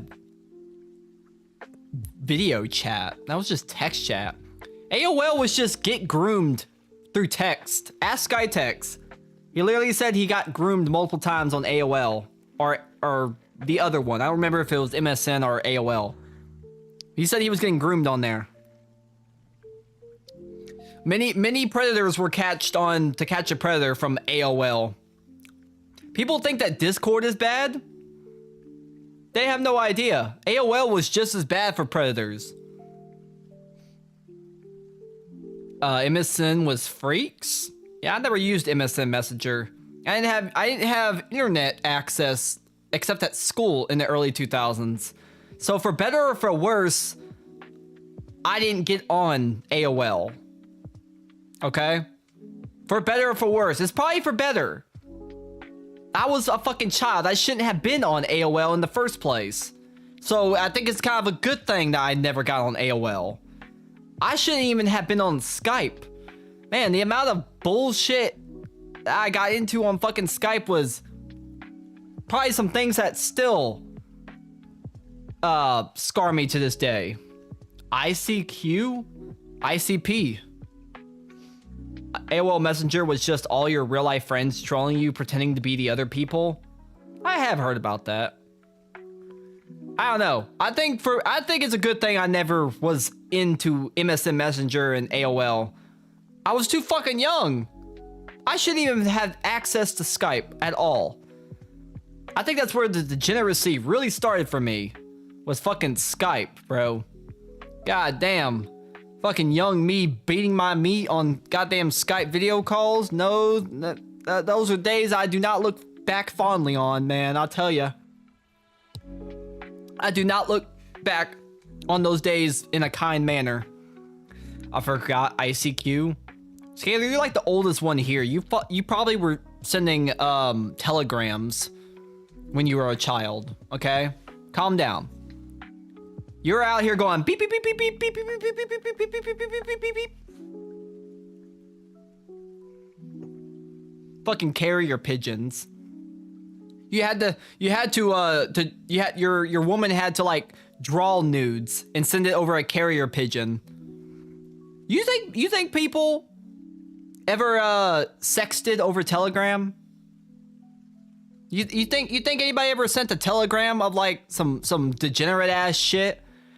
Be like, I miss the embracing your massive bosom. I can't wait to get back home and lift up your skirt and shag you or some bullshit like that. I feel bad for the people, the telegram operators that would have to send that message. Imagine just jerking off to a telegram. Like all you hear is beep beep beep beep beep beep beep, and some guy's just sitting there like, oh yeah, you dirty girl, yeah. Fucking motherfuckers jerking off to a telegram. All you can hear is beep beep beep beep beep beep. He's like, oh god damn, you're dirty. Yeah. Ooh. Facebook was a place where the most creeps tried to talk to me when I was a teenager. That sounds about right. MySpace was worse. MySpace was a lot worse, man. God damn the MySpace days. I do miss MySpace. At least you could customize your page. If you knew some HTML. That's where a lot of people learned to code websites. They got their start on MySpace. Done. Yeah. Imagine sending a telegram to your woman that you came. Just like, you just finished busting a fat nut. You get your handkerchief out. You clean up the mess and you just beep, beep, beep, beep, beep, beep. That's probably why they failed as a site. The bandwidth cost must have been insane. Maybe. I think it failed because Facebook was just able to be more popular. There's probably multiple reasons as to what happened there. I don't think it was just the bandwidth. I doubt it. That was a good feature, man. That was a damn good feature because that means every website you went every MySpace page that you went to was like, it was like a GeoCities page. If anybody remembers GeoCities, going to a MySpace page was like pulling up somebody's GeoCity. They had their favorite music on there. They had like their favorite band as like a background. They had all kinds of widgets and shit. That shit was cool. You go on MySpace, it's like, oh wow, a fucking feed with some photos and shit. Gross. I don't know. No one I knew wanted to go to Facebook. I would find Prawn Stars MySpace and they'd have entire photo sets on there. It was cool. God damn. People think Twitter is bad for porn. Oof. My friend used to be a big proponent of this website called Vampire Freaks, which is where all the fucking emo freaks were at. All the fucking goth kids, emo kids with the fucking colored swooshy hair and fuzzy socks and shit like that. MySpace was based? You're right. It was fucking based. We don't got anything like that these days. Everything's been so sanitized and watered down. To be fair, Facebook fucking sucks anyways, and I barely use it. It's garbage. Like, do I really care to keep up with people from high school? Not really. I think as a kid, I only used MySpace and Facebook to try to flirt with girls from school. Did it work? No. It did not. Except for when I flirted with my first girlfriend from like junior year of high school. That worked. But I guess as they say, you miss 100% of the shots you don't take. I might have missed 100 shots, but that one shot was all I needed. You could search for friends based on their sexual orientation, so I looked for lesbians and bisexual women. I don't know how the fuck I didn't know how gay I was. Well, as Jeff Foxworthy would say, there's your sign. Speaking of Facebook, who is excited for TwitchCon? Huh? Skaty, you know TwitchCon already happened like a while ago. What do you mean get ready for TwitchCon? TwitchCon happened like months ago. I think it happened while I was driving up to Dallas to hang out with Skytex. Cause I remember I was watching videos, I think on the way back actually, about Imaru getting sexually assaulted. They announced they're doing another one. Oh boy. I got my popcorn ready. Got my popcorn ready. Who's gonna get molested this time? Guys, we should do a TwitchCon bingo card. Would you guys like to do a bingo card? We'll see who wins. We can have things on there like streamer gets molested, Dan Clancy goons on stage, people get into a fight. We can have some fun with it. I was actually looking up if there would be a way to do like a Tism Thursday bingo card thing where, you know, people could like randomly generate bingo cards and some kind of like automated system where somebody could like win or something, but I couldn't find anything. Would be a fun idea, but I don't know if there's any kind of like online tool that does it all automatically. It would be fun though. We can have we can have everything on there. We can have I don't know. What could be on the Tism Thursday bingo card? Battlefield 6 mention. Cum joke. Harris, you're fired. Trying to think what else. That's the only thing I can think of. Me turning on my echo for some. Well, no, that doesn't count because the intro I use my echo. I don't know. Would be fun though. Trying to think, was there anything else? I don't have anything more to say about what I actually started today's stream on. Now I'm just kind of just shooting the shit and just talking randomly about dumb shit. Nothing else is interesting has been happening. I think there was something that happened I needed to write down for Tism Thursday, if it's still somewhat relevant by then. Because sometimes I do try to get an early start on Tism Thursday by compiling topics earlier in the week. I try. There's been times where I prepare the entirety of Tism Thursday's doc the day of Tism Thursday. Like I'm at work and I'll be taking a break from work and I'll just be sitting there on my note app just writing shit down, getting links and linking them into the document and stuff like that. Shout out to the Obsidian Note app. The Obsidian Note app is fucking baller as shit. I like it way better than using Google Docs. I don't know why, it's way faster to format things. I love the Obsidian Notes app. Not sponsored, but a very good note app. If you like fancy note apps or something. Liars. Skytex doesn't do anything. He just does the Reddit roulette. That's the only thing I ask him to do. I don't ask him to prepare topics. Hell, I don't even ask Karis to prepare topics. It's my show, so I have to do most of the work. That's how it works. I do 95% of the work. The only thing that I ask Skytex to do is give me Reddit posts. And for Karis, all I ask him to do is just to be there. I don't even require Karis to bring any topics. I'll ask him if he has something he wants to talk about. Like last show. But like most of the time, I'm doing most of the work. It's my show. I'm not paying anybody, so why would I ask other people to do the work for me? At that point, I need to start paying people if I'm gonna ask people to prepare my entire show. Which there's no problem with that. Some people do that. But why would I do that? At least somebody realizes my value. Skytex, get out of here. All I ask you to do every week is give me Reddit. That's literally it. That probably takes you like maybe 30 minutes at most.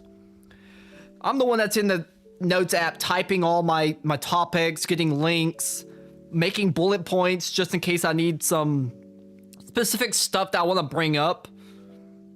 Like, maybe I can show y'all behind the curtain for a second. Give me a second. Let me show y'all behind the curtain. I'll show you what I'm talking about. I'll show you what I'm talking about. Give me just a second here.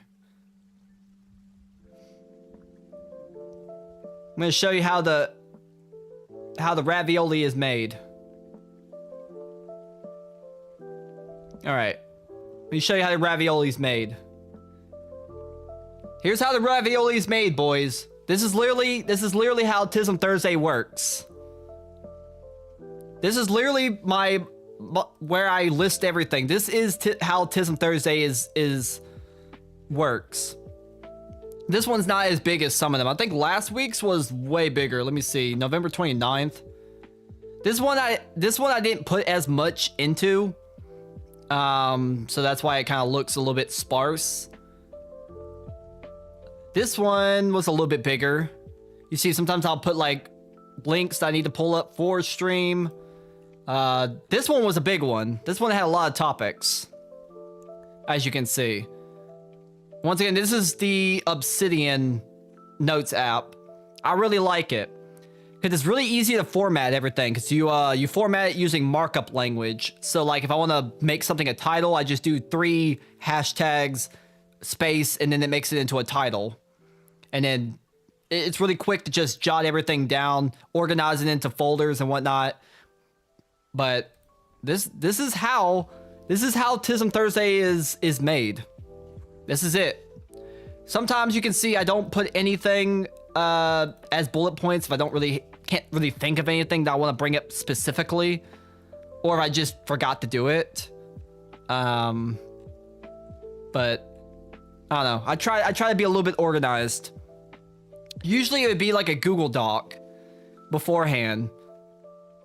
I don't remember when I started doing that. I think it's when I was trying to take Tism Thursday a little bit more seriously instead of it being completely just random. Because at first I would just start up stream and hope that I could think of things to talk about. But then I was like, okay, if this is going to be a weekly show, I gotta start taking it a little bit more seriously, being a little bit organized, collecting my thoughts before I go live, so that there's no problems with me trying to think of things on the fly. I'm not very good at that. So, send me into the toilet called Reddit. Oh, whatever. Shut up, Skytex. You admitted that you've had a Kiwi Farms account, I think, longer than I have. You're already cooked. Get to work. Drank some of that Fireball. No, I haven't drank that Fireball in a while, actually. Why do you think I still have some? I don't drink a lot. I don't really enjoy drinking that much. I just don't. Like, every once in a while, I might do 1 shot of, like, whiskey or something, but that's about it. I might drink, like, a Mike's Hard Lemonade or something, but that's about it. I don't do a lot of drinking. I just don't enjoy it. Anyways, that's enough of letting y'all, see behind the curtain on this. Let's see. Go back to the Brave browser. There we go. Yeah, that's how Tism Thursday is made. If you guys were ever wondering how I fucking structure it, that's about it. I've been trying to think of other ways to make Tism Thursday better. Reddit Roulette was a good addition. I wanted to have other segments, but I'm not quite sure what to do when it comes to those other segments. I've been brainstorming for a while. I just haven't came up with anything that I can I think I can stay consistent with, because I like Tism Thursday to be somewhat structured with a little bit of, well, the Tism. It's in the name. It's supposed to be a little bit random and off the walls, but it's also supposed to not be just a complete clusterfuck anymore. The fact that you have Fireball makes it seem like you do still wear the booty shorts even if you don't wear the mini skirts. Well, I don't. I do not wear the booty shorts. I'm literally wearing fucking jeans right now. I'm literally wearing jeans, okay? I'm wearing normal people clothes. I ain't gay no more. I've been delivered. It is winter. So, no. When I went up to watch Cody race at the Texas Motor Speedway, I was in booty shorts. You can ask Cody. You can ask Skytex. You can ask PDH. And the thing is that Dallas is a little bit colder than fucking down near my neck of the woods. And it was kind of cold. You said it was a mini skirt? It was not a mini skirt. I was wearing booty shorts to the race. That was it.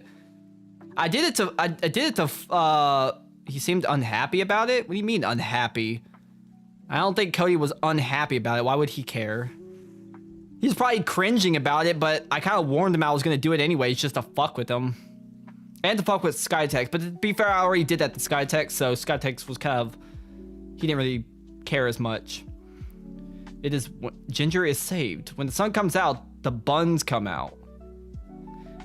Ginger, did you get your ball... Did your balls fall out of the bottom? No. I wear boxer briefs. Your balls don't just fall out of boxer briefs. Typically. I wasn't even wearing women's underpants. That's why I actually had problems when I was wearing the booty shorts, where sometimes I would have to like roll up the ends of my boxer briefs because they would fall down below the line of the booty shorts so you could see my underpants. They could have been shorter. No, thank you. No, thank you. I don't think nobody wanted to see me in the booty shorts in the first place. Fucking, I remember when I turned around and saw Stuttering Craig just standing there. I bet he was like, God damn. I didn't know Cody had people like this in his community. I would love to have a conversation with him and be like, hey, Craig, do you remember when you saw me in booty shorts? How'd you feel about that? You gotta go commando with the booty shorts? No. No, what is wrong with you? No. That's just asking for trouble. No. No. That's not happening. Men going commando is diabolical. No, thank you. I don't think I've ever gone commando in my entire life. It's uncomfortable. I don't like it. No thanks. I think I'll wear underpants underneath my my goddamn clothes. That's the way I prefer to do things. No, thank you. Women, y'all can go commando all y'all want, but that's because y'all don't got a dick and balls between your legs. Lucky y'all. You just have a mound. Maybe some roast beef if you're unlucky. I don't think I've worn underwear in 20 years. That's fucking gross. Skytex, wear some goddamn underpants. Jesus Christ, my dude. You can't be telling me you're out here fucking just raw dogging having your bare asshole touch your pants. That's nasty. You're not supposed to take your pants off and have fucking skid marks on your actual pants. Your skid marks are supposed to be contained to your underpants. Even though you wear those fucking stretchy pants, because that's the only thing that fits your ass. So even more, they're fucking going up in your ass crack and shit. Well, no, you wear shorts, don't you? I don't remember. You're not supposed to have skid marks as an adult? Ha! Tell that to my ex-girlfriend. I remember one time when she got so pissed off at me because I was pointing out how I could see like remnants of old skid marks that maybe didn't get completely removed from her white panties or something. And like I kind of like joke about it and she gets so pissed off at me about it. I'm like, bro, why you get mad at me? You're the one with skid marks in your fucking underwear. Why are you mad at me for pointing it out? This is a skill issue on your end. You can't get mad at me for pointing out the obvious. Don't have skid marks on your panties and I won't fucking point out that you know. Probably wasn't skid marks. It's probably, no, it was not red. It was not red. And I'm pretty sure it was near the ass section. I swear it was a little bit brown. I don't know. Pretty sure. I don't know her story. Her asshole was usually pretty clean, so I don't know how she ended up with skid marks. I don't actually know. I don't actually know.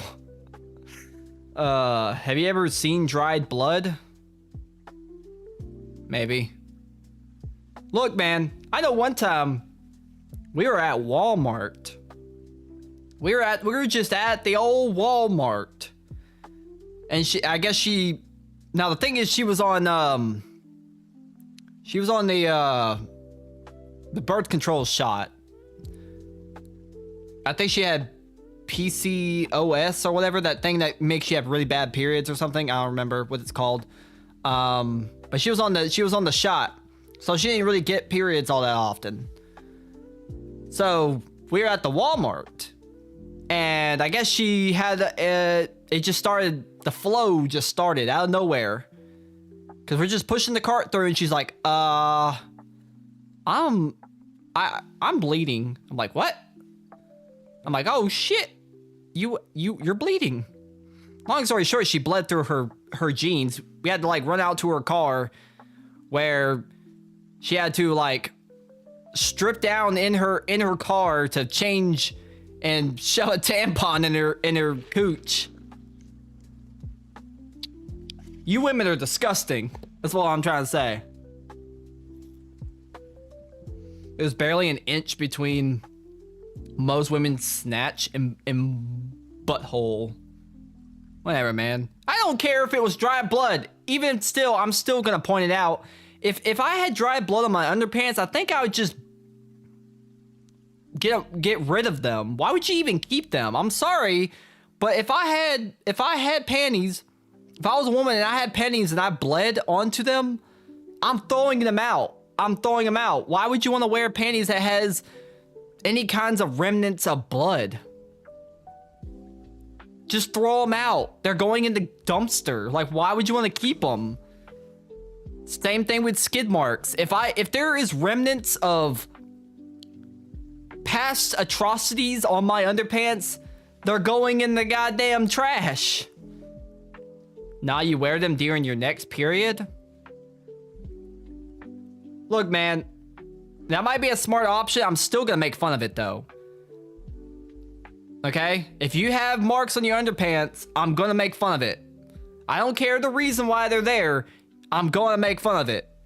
It is what it is. I don't feel bad about it. Okay? I don't feel bad about it. I wasn't doing it in front of people. I was only making these jokes in private. We were literally in her bedroom when I was making these jokes. Skid marks, yes, throw them away. Shit like this is why he hasn't gotten laid in 4 years. I have not. No, I've gotten laid. I got laid like 2 years ago, I think it was. It was right before the Vegas trip. I think it was like a week or two before the Vegas trip was the last time that I had the old sexaroonie. I think. Yeah. Yeah. I think it was right before the Vegas trip. That was like what, maybe 3 years ago or something.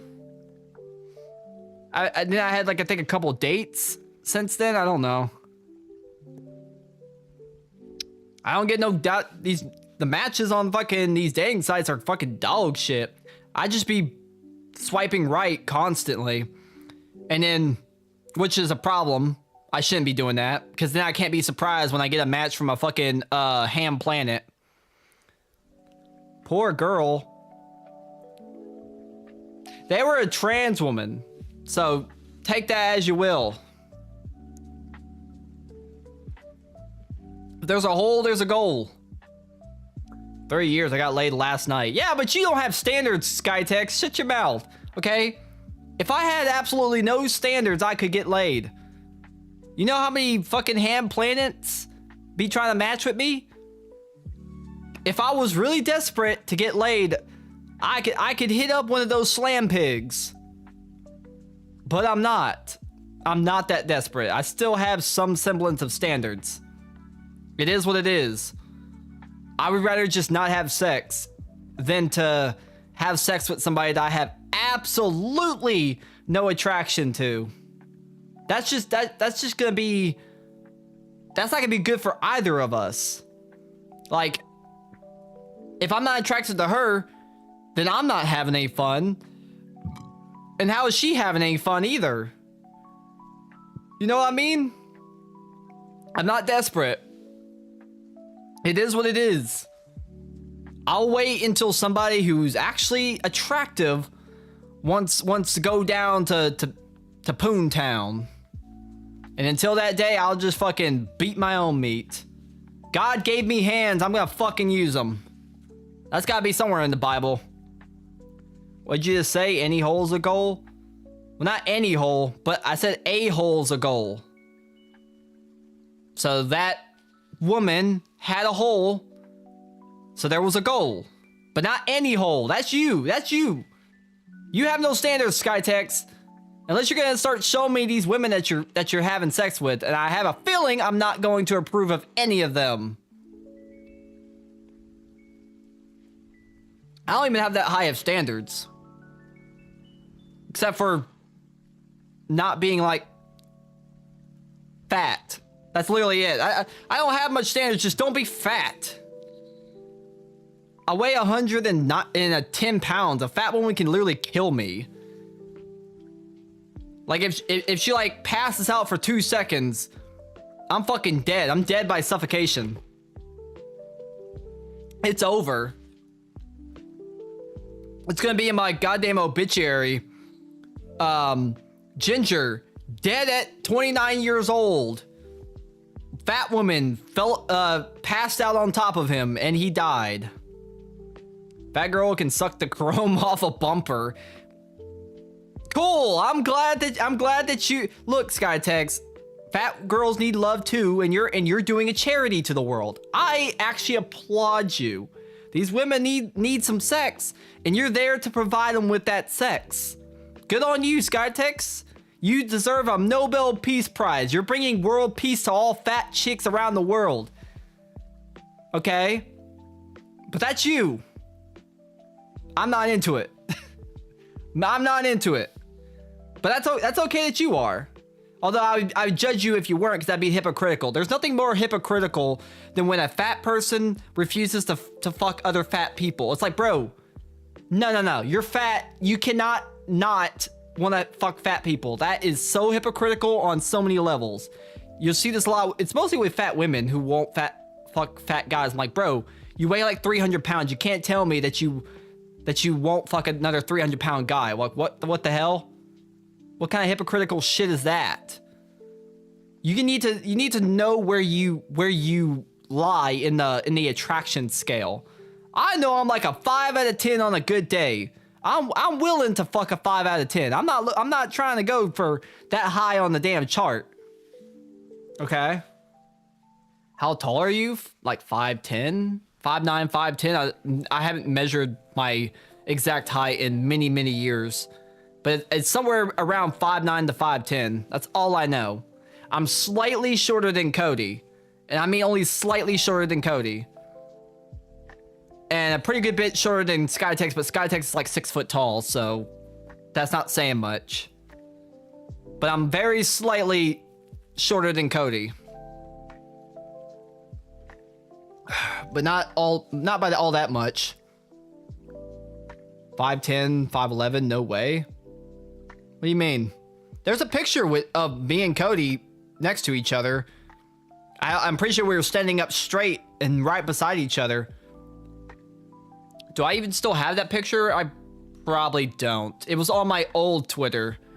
It was on my previous Twitter.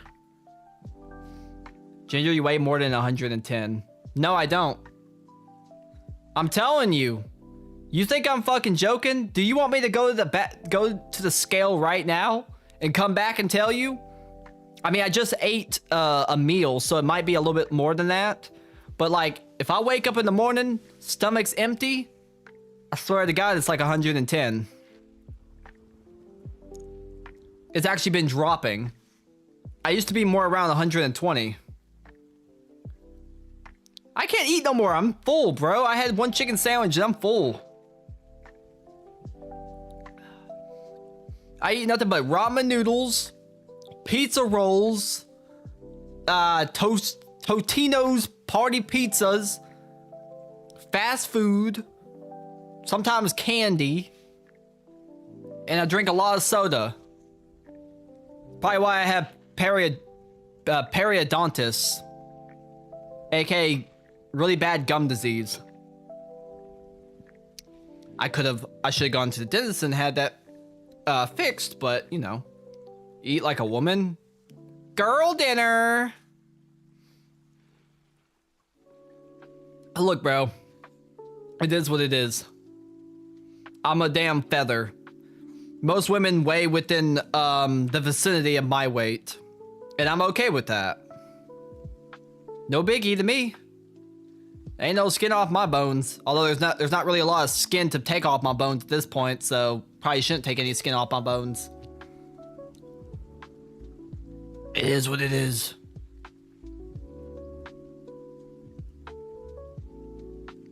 No, they don't. Most women weigh more than Cody? Most women weigh more than Cody.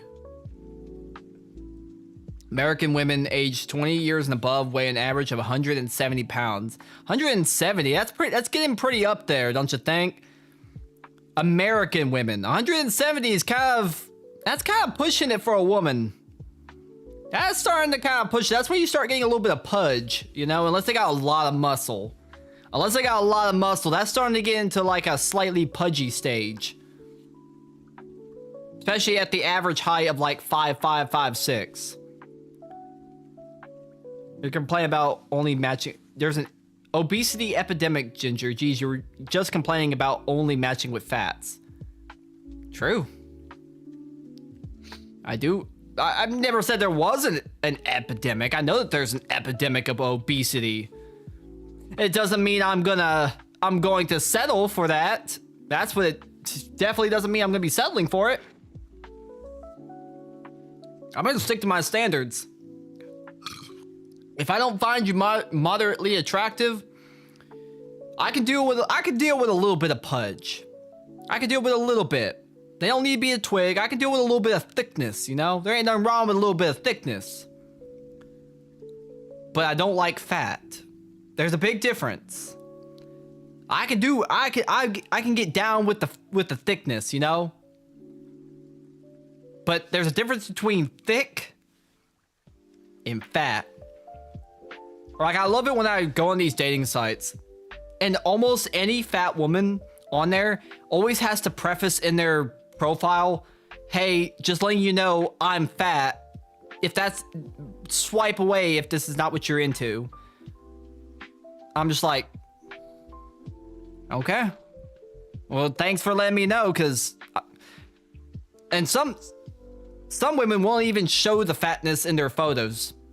Like, they're trying to hide it. Some women you can kind of tell, but some women are deceitful, man. I tell you, the face won't look fat. They'll actually have a pretty nice face. I'll give them credit. They'll have a pretty nice face, a pretty attractive face. But then you see the full body picture and you're like, this is kind of sad. Because if you just dealt with all of that extra blubber, you'd actually be a pretty good looking woman, I would say. Maybe you just dropped 100 pounds or so. Because your face is actually not too bad. Makes me kind of sad for him. If she can get her ankles behind her head, she's fine. Can you do down with the sickness sound? The wah. No, I can't do it. It's really hard to do. Wah. It just sounds like a fucking lawnmower trying to start up. You're romanticizing MySpace earlier. What does that have to do with anything? What does romanticizing MySpace have to do with not liking it that women don't always show off their fatness? I don't know. I can usually tell, even if they don't show the full body picture, I know. As soon as I see some massive ass titties, I'm kind of usually suspicious already. Now, sometimes it turns out that they're not, that they're only thick and they got some massive ass titties, which is great. Hell yeah, bro. If they got some massive ass titties and they're of a normal BMI, hell yeah, brother.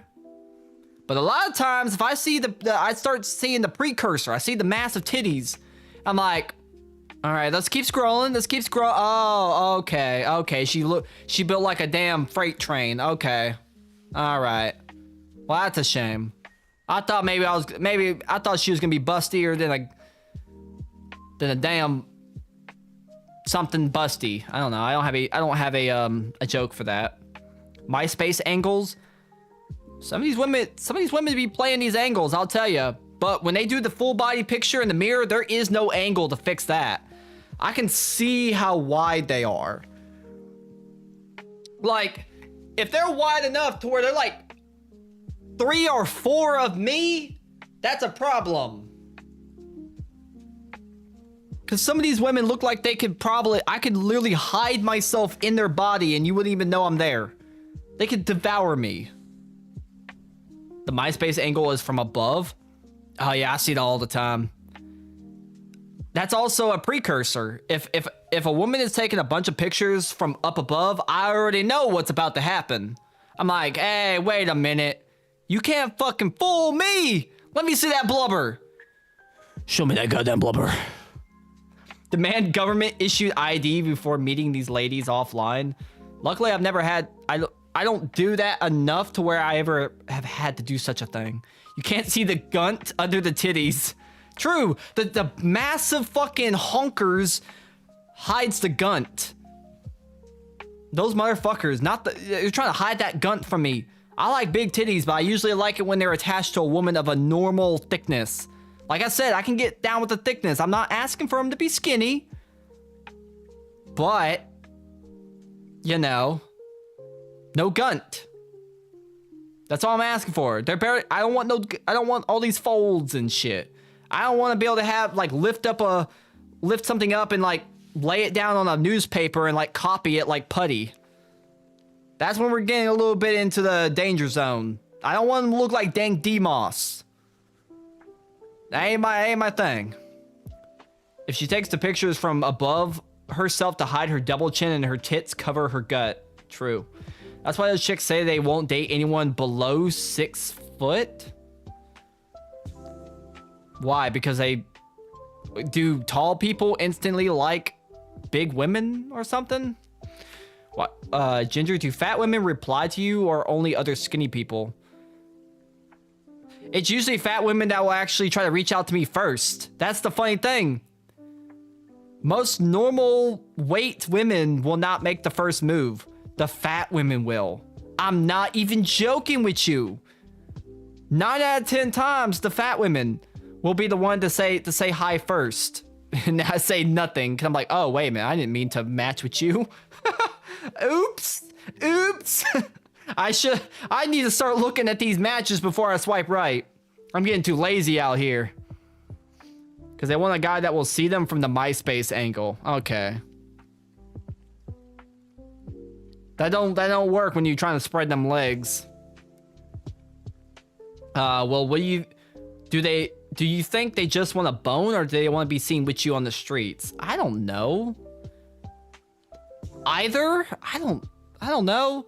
I have a feeling that a lot of fat women probably would fetishize somebody as small as me. Tell me I'm wrong. Tell me I'm wrong. I'm pretty sure a lot of big women would fetishize somebody my size.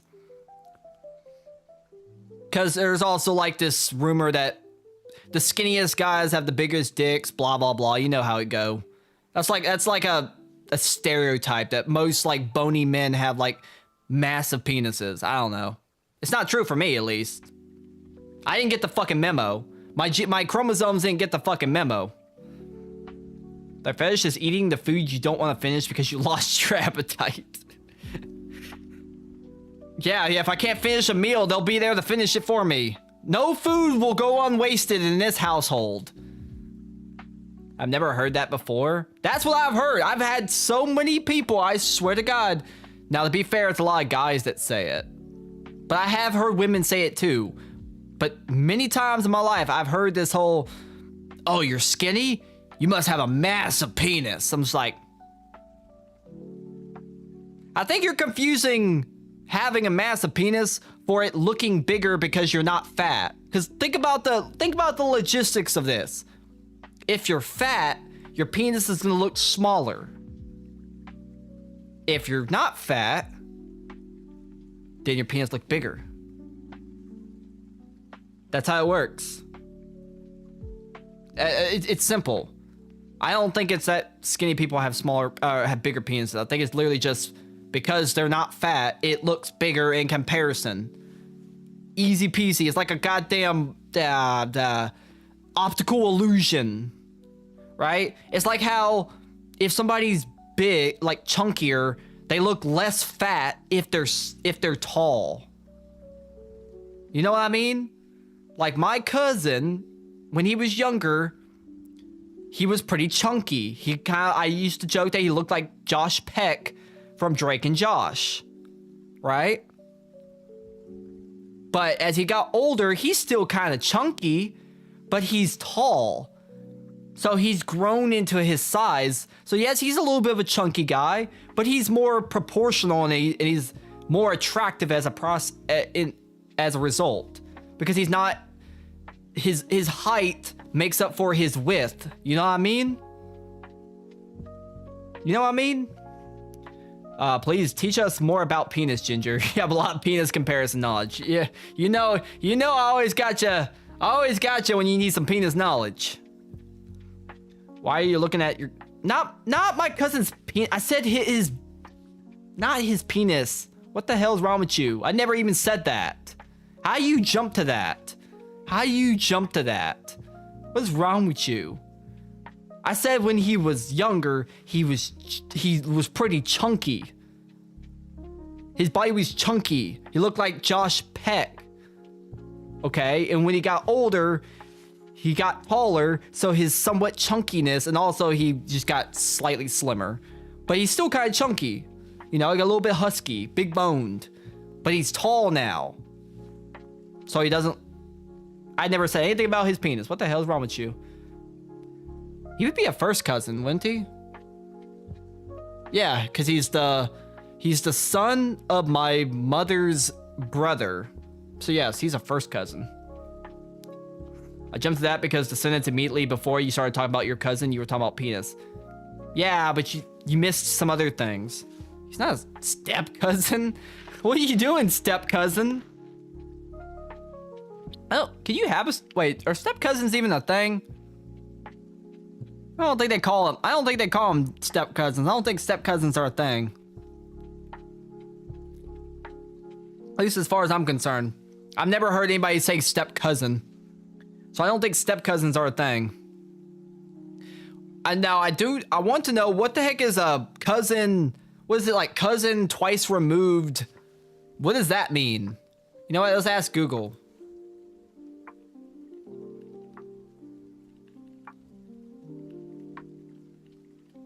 What is that? What the hell is a cousin twice removed?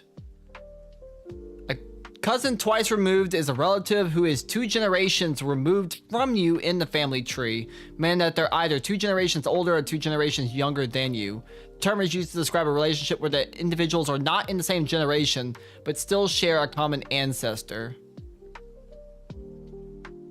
Isn't that just a first or second cousin? Wait, I'm confused. It's the difference between generations. So your first cousin's kid is your first cousin once removed. Who came up with these fucking terms? Why do we need to have terms to describe generational divides? What? That don't even make any sense.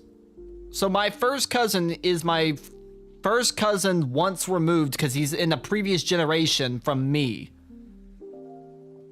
I guess.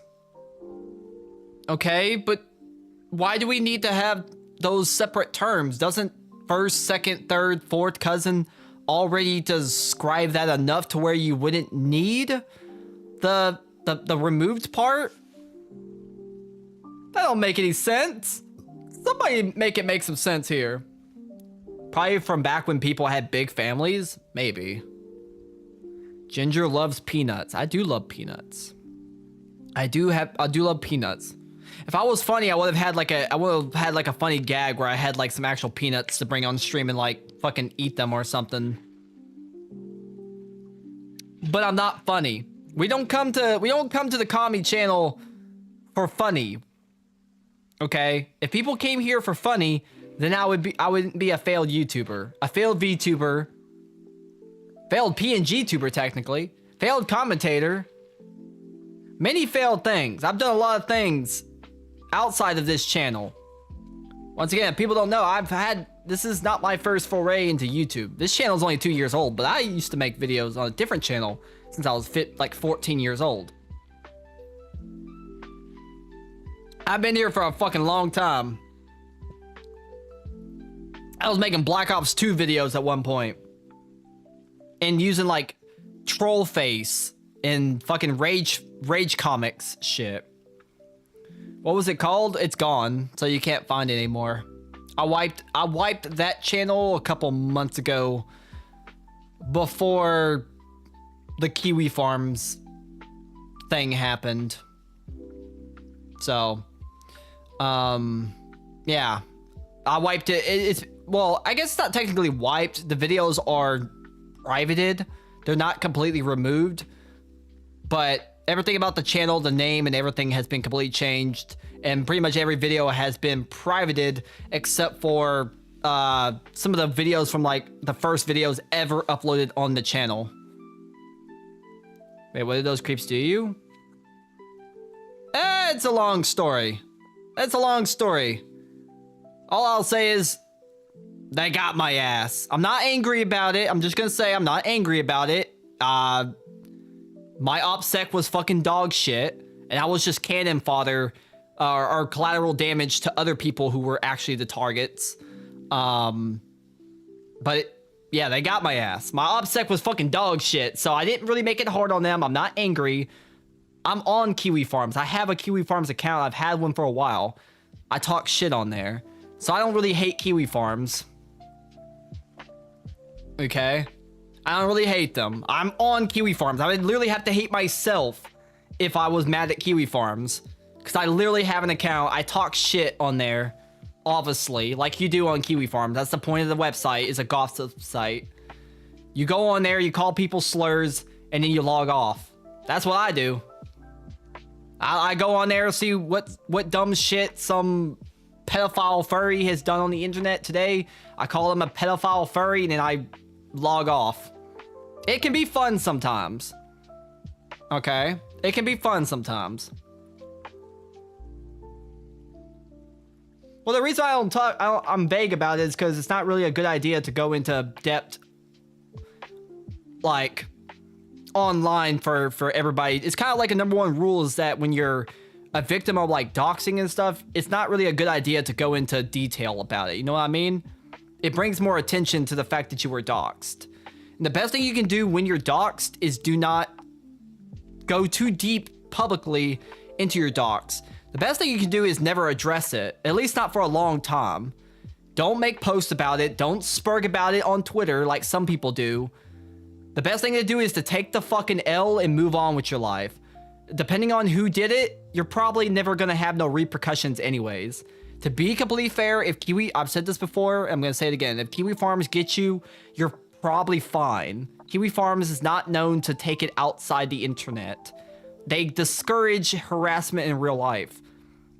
They can't stop it from happening, but if you're found out to be doing it, then you will be laughed off the website, or you'll be criticized and called all kinds of slurs. You're not really supposed to do it. So if there's anybody to get doxxed by, Kiwi Farms is actually one of the least scary ones. Now, if it's something like Doxbin or Sojak Party or 4chan, you're probably in danger. Those are the ones that will probably take it as far as to swat you like they did to Cody. Because I can tell you right now, Cody was not doxxed by Kiwi Farms. I've checked. He doesn't even have a thread.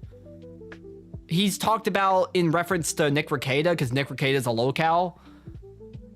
But I can tell you the people that doxed, who probably doxed and swatted Cody, it was some other website.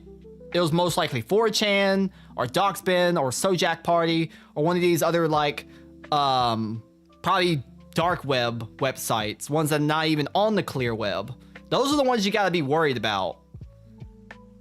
Like, no joke. Don't fuck with those websites. Those are the ones that will actually take it too far and try to harass you. Like, you know, why would betards care about Cody? I mean, he gets a lot of hate from like VTuber fans or whatever. And the only reason that he's ever been brought up on Kiwi Farms is because he's friends with Nick Rekieta, and Nick Rekieta is a lolcow. For obvious reasons, right? I think we can all agree Nick Rekieta is one hell of a damn lolcow. And he did that to himself. I don't feel bad for him. And this is a guy that I've actually hung out with and met. I didn't really talk to him a lot, but I was there. I hung out with him. Kinda. But he is a lolcow. And since Cody is friends with him, obviously he's gonna get brought up. So, you know. I did lol at the picture on there of the bottle in his butt cheeks. Yeah, you know, it's funny. Wait, the picture where? Of his butt cheeks? Where'd you see it on? Online? That picture's probably on the Kiwi Farms thread. I think Nick Rekieta has his own thread, I'm pretty sure. Yeah, he does. Because of course he would. You been on the Kiwi Farms? You were saying you're calling them assholes just a second ago. It turns out you were on the Kiwi Farms. What is that about, MA? Are you one of the people on Beauty Parlor?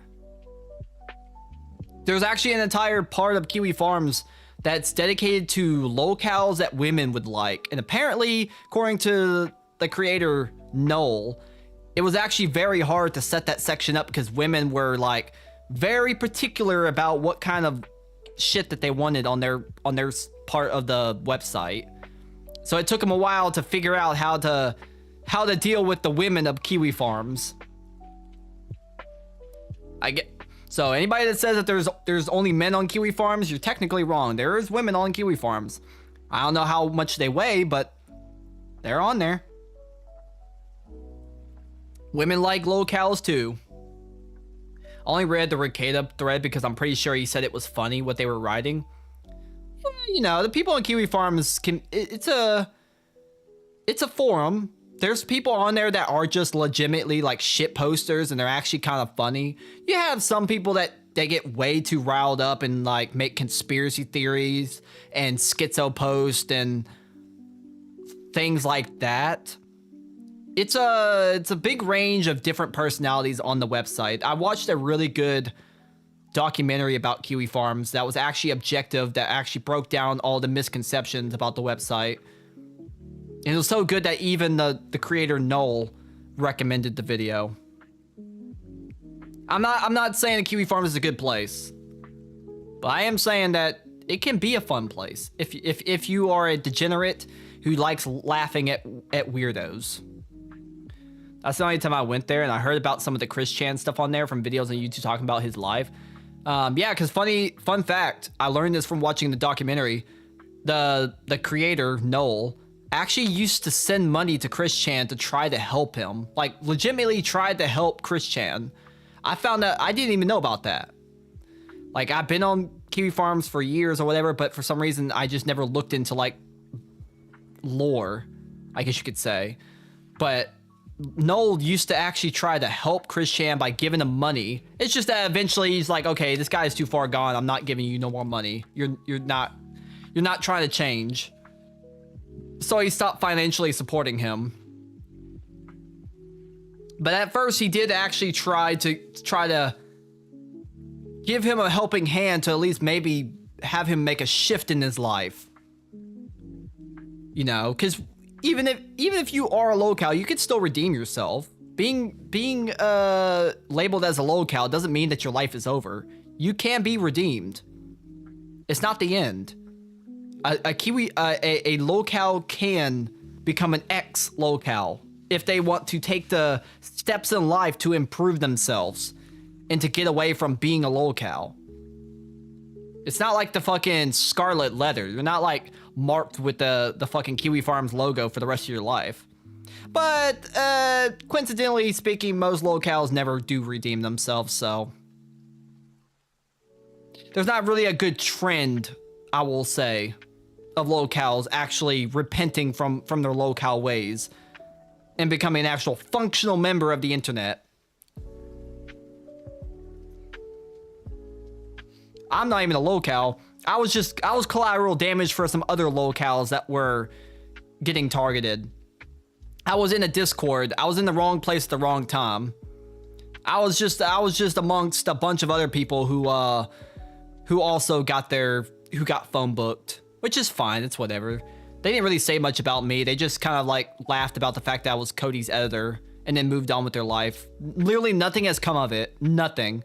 I've never been contacted in the real world. Nobody's ever...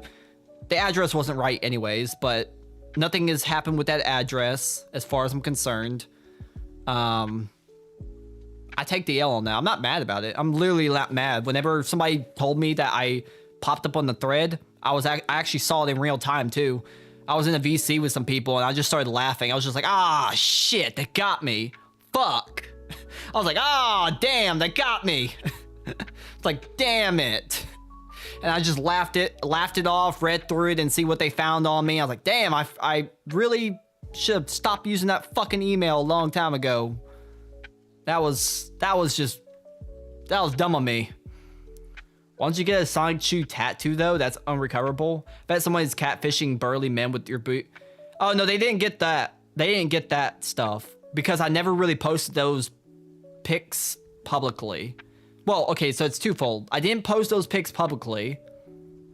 And secondly, they never got the G-Commie stuff. They got all of my old persona because my G-Commie stuff was under a completely different name and persona and email addresses and stuff. So they only got my old stuff, not my new stuff. So there was a little bit, and they didn't really care that much about me. So they could have probably found it, but they didn't care much about me. They were just doing it to do it. You know what I mean? They were just phone booking me to phone book me for the hell of it. You know what I mean?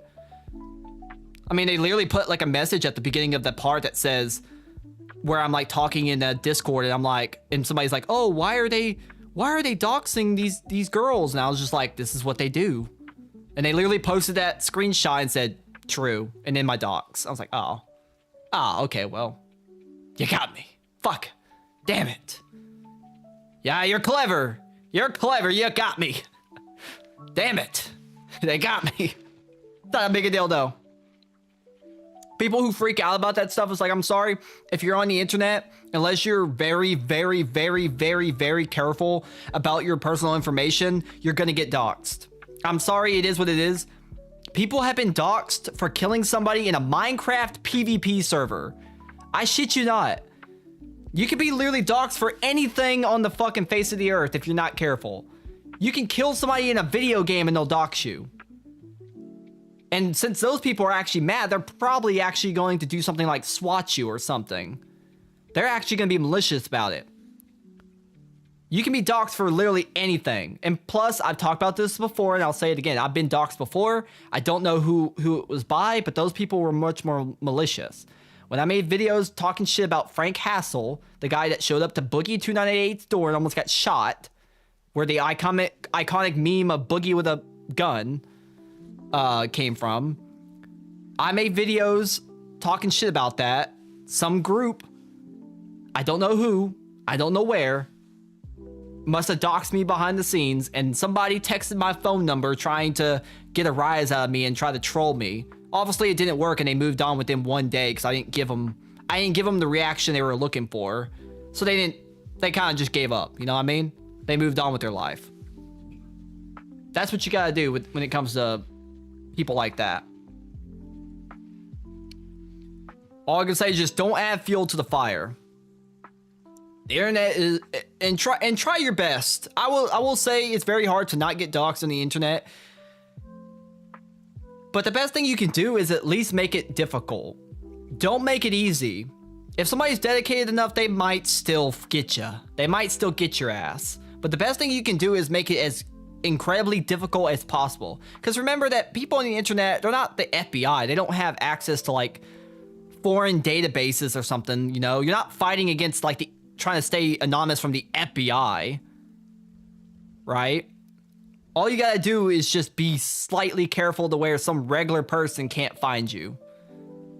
That's the tooltip for not getting doxxed on the internet. Be careful out there. Don't use the same usernames. Don't ever use your real name anywhere. Don't put your real name in anywhere that you aren't legally required to. I don't care if it's a forum. I don't care if it's some signing up for some software. Don't ever put your real name, because these databases get leaked a lot.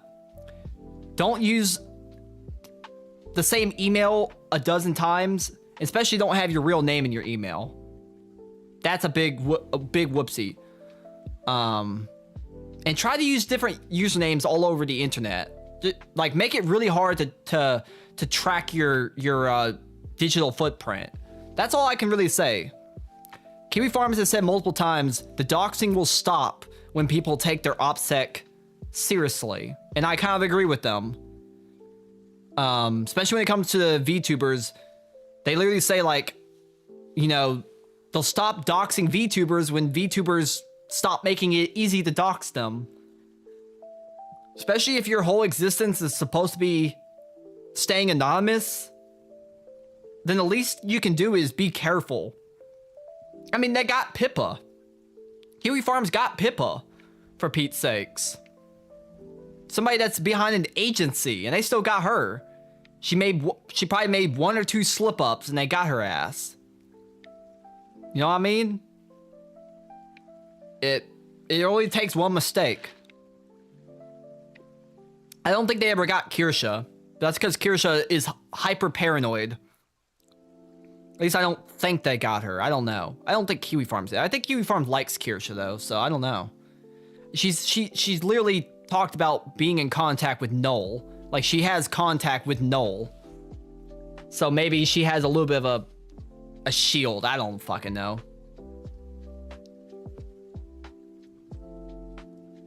Discord, whatever. Yeah, I'm just kind of yapping at this point. I don't even know why. This is not Tism Thursday, but here I am yapping about random ass shit. Starts out talking about fucking dumb peanut drama, and now we're sitting here giving you a crash course on how to avoid getting doxxed on the internet. Persona. No, that Persona shit was so long ago under different usernames that don't exist today. I'm kind of glad that things like Skype and stuff are completely dead, because at least that means all that shit is gone. Gone. I don't even want to see that shit anymore. I don't even want to be able to see my old chats and my fucking degenerate ways of my youth. I'm good. That's best left in the past, man. That's best left in the fucking past. That's all I can say about that. Let's see. I swear there was something else. You know what? Let me check something. Give me one momento. One momento, boys. One momento.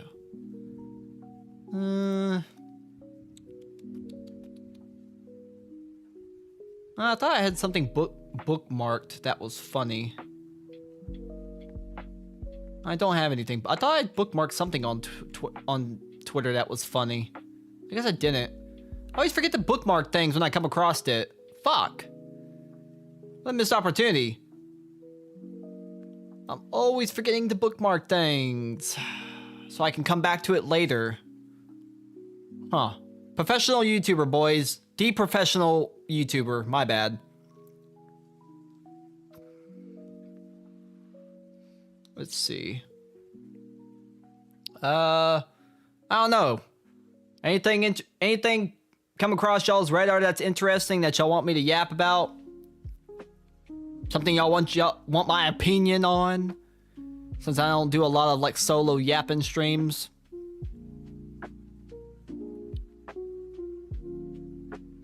I'm just here big chilling. We're just chilling tonight. This is a chill stream, kinda.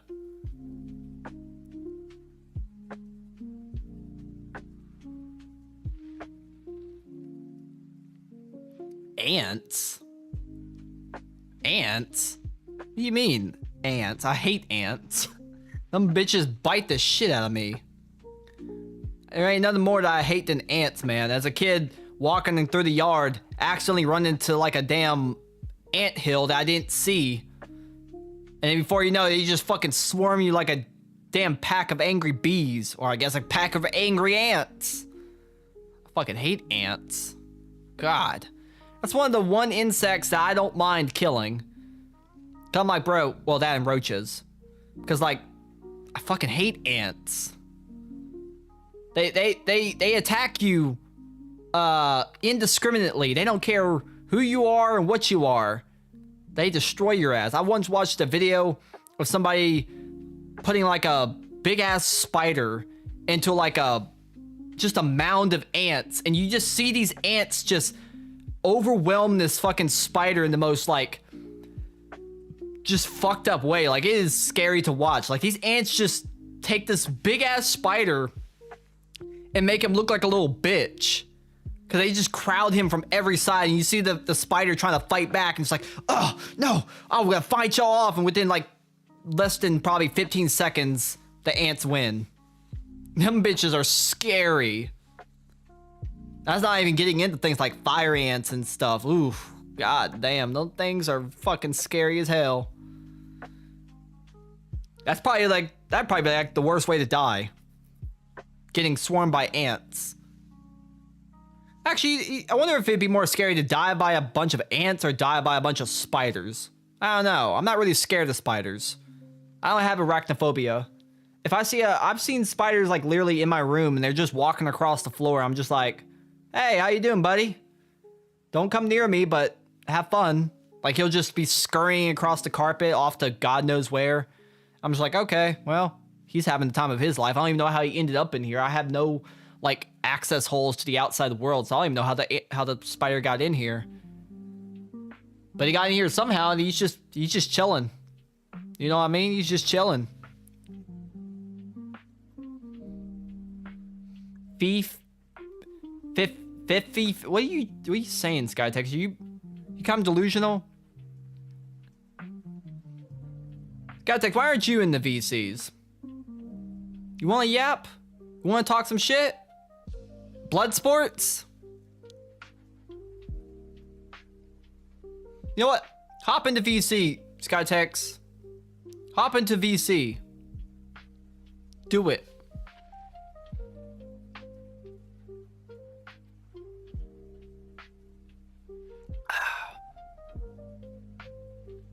You'd be more likely to die from something else, but slowly, and the ants swarm you while you're stuck, fully conscious yet immobile, while the ants swarm you as you wait for death. Yeah, that sounds horrible.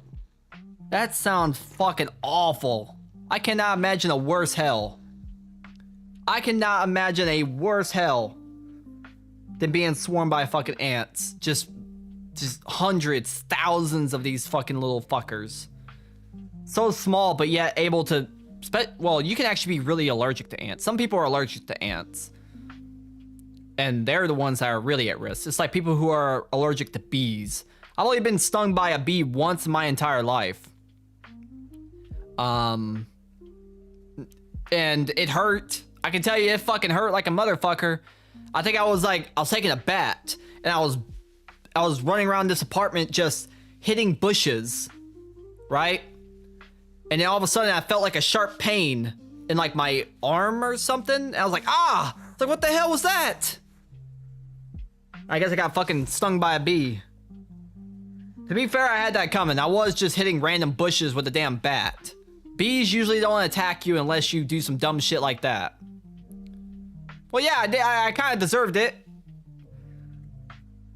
Because, you know, bees, except for some types of bees, are usually pretty docile. They don't want to sting you because they die. Now, wasps are assholes. They'll sting you indiscriminately because they don't die if they sting you. So they can just sting you and run off and do their thing. But bees, obviously, they don't want to do it because then they die. Plus, have you ever seen a bee? Bees are cute. Have you ever seen a bee? I love bees. I love me some bees, man. You look at pictures of like bees. Come on, look at these little guys, man. Come on, they're kind of cute, kinda. Especially bumblebees. I like bumblebees. I like the ones, you know, the fat furry bees. Those are my favorite kind of bees. But you know, even the regular bees, look at him. He's just a little guy. Nice little, just a little bee. When you look at them up close, they're not so scary. I think bumblebees are the ones that are the furry ones, right? Yeah, these are the furry ones. Look at them. Come on, how can you be scared of that little thing? Look at him. He's just a little bee. I like honeybees better. Bumblebees kind of look like burglars. Ah, come on, look at this one. Look at this little guy. Come on. He's just a little bee. Bumblebeans? Yes, bumblebeans. And bumblebees are good for the environment. People who kill bumblebees have no soul, and that's coming from me. We need bumblebees. They pollinate. Stop killing bees. Only kill bees if they're invasive. But other than that, do not kill the bees. Bees are good. We need bees. Keeps the not the economy, the whatever. Keeps nature in balance. Technically getting stung by one is killing them. Well, yeah, then just don't get stung. You think this little guy right here is gonna sting you just for existing? Nah, he's not gonna sting. Come on, look at him. He ain't gonna sting you. Unless you fuck with him or his queen. If you fuck with the hive, then you know they're a do or die kind of species, man. They will literally put their life on the line for their queen. This is what all men aspire to be.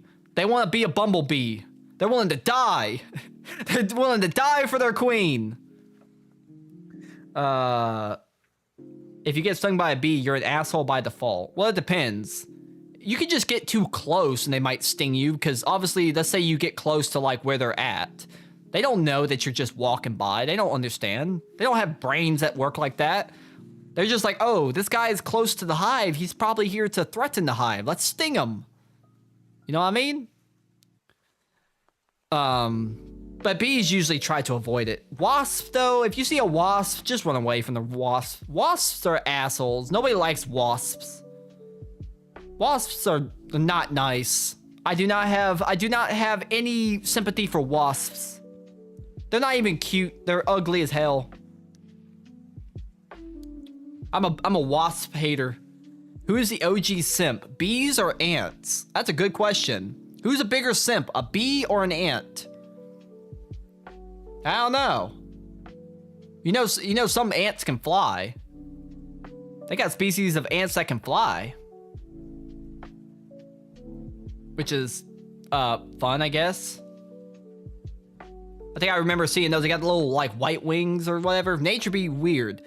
Only thing I hate is that nature created flying cockroaches. Flying cockroaches literally need to be nuked off the face of the earth. I fucking hate cockroaches, especially flying ones. Like, I have PTSD of like the sound of like cockroaches flying. Cause like I would hear like, you could hear the wings. Like I literally, to this day, if I hear that particular sound, I like literally have like a fight or flight response. Could be wrong, but I never looked it up, but I recently learned those flying ants are actually baby wasps. Huh. Interesting. The more you know, the more you know. Yeah, look, man, now you know how I feel. I grew up with like just an innate fear of cockroaches, man. Cause I lived in the trailer, right? I'm rags to riches. Well, rags to middle class, I guess you could say. But I grew up in a damn trailer that had holes and it had all kinds of holes to the outside world. So these fucking roaches would get in easily. And man, I'd just be trying to sleep at night and I can hear paper or plastic. Something's rustling on the floor. And I know. And I would know at that moment. I would know at that moment that there's a roach. And I would be like looking through the darkness, studying for something that looks darker than the darkness of the room to know when there's a roach there. It was fucking awful. dealing with that time of my life. Oh my God. That was one of the worst times in my life, man. Being fearful to go to sleep because roaches, man. God. It was awful. Just hoping that they wouldn't get on me. Oh. Jesus Christ. I remember one time, I don't even know how a roach got into my dorm room. Because these dorm rooms weren't dirty. But one time, I woke up in my dorm room in college. There was a damn cockroach on the wall. I was like, what the hell? I jump out of bed. I don't even know if I put on pants. I might have put on pants. I run outside the room and I get somebody to try to come in my room to help me kill it. They did help me kill it though. I think one person helped by knocking it off the wall with a broom. And then we trapped it under the broom and stomped on it or something. But I probably look like a little bitch because it was some woman that had to help me. But I'm fearful of those things. Because they're so hard to hit too, man. They move so goddamn fast. Oh, Lord. Sitting there rubbing its hands together, waiting for you to let your guard down. It's just like, come on, turn your back. I'm here. I'll get you when you least expect it. I mean, I remember watching roaches up on the wall fucking each other. They're just taunting me. They're just up there taunting me. They're just like, yeah, you like what you see? Yeah, I'm getting action. Yeah, there's gonna be more of us when I'm done here. They're just up there, they're just fucking. I was like, what are you doing? Stop it. I don't want to watch this. They're taunting me. They're like, yes, we're multiplying right in front of your eyes. Me and my children will be back later. I'm like, you bitch. I'm getting taunted by a goddamn roach. You bitches. I hate y'all. What is wrong with you? God. Let's see what Skytech's doing. All right, what are you doing down here?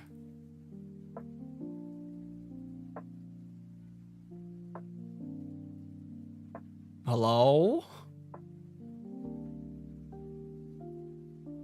Go back up and look at that Reddit link I put in chat. I copied it. I was just about to paste it. Then I got into a rant about roaches. Fuck roaches. You probably deal with them, don't you? Yeah, they're fixing to really get dealt with. I've got a lot of chemicals to spray. They don't die by chemicals. Some bitches are like immortal. If we were in the Fallout, that's why there are so many roaches in the Fallout universe. All they do is they get more powerful if you nuke them. And they become rad roaches. Fucking disgusting. And they fly.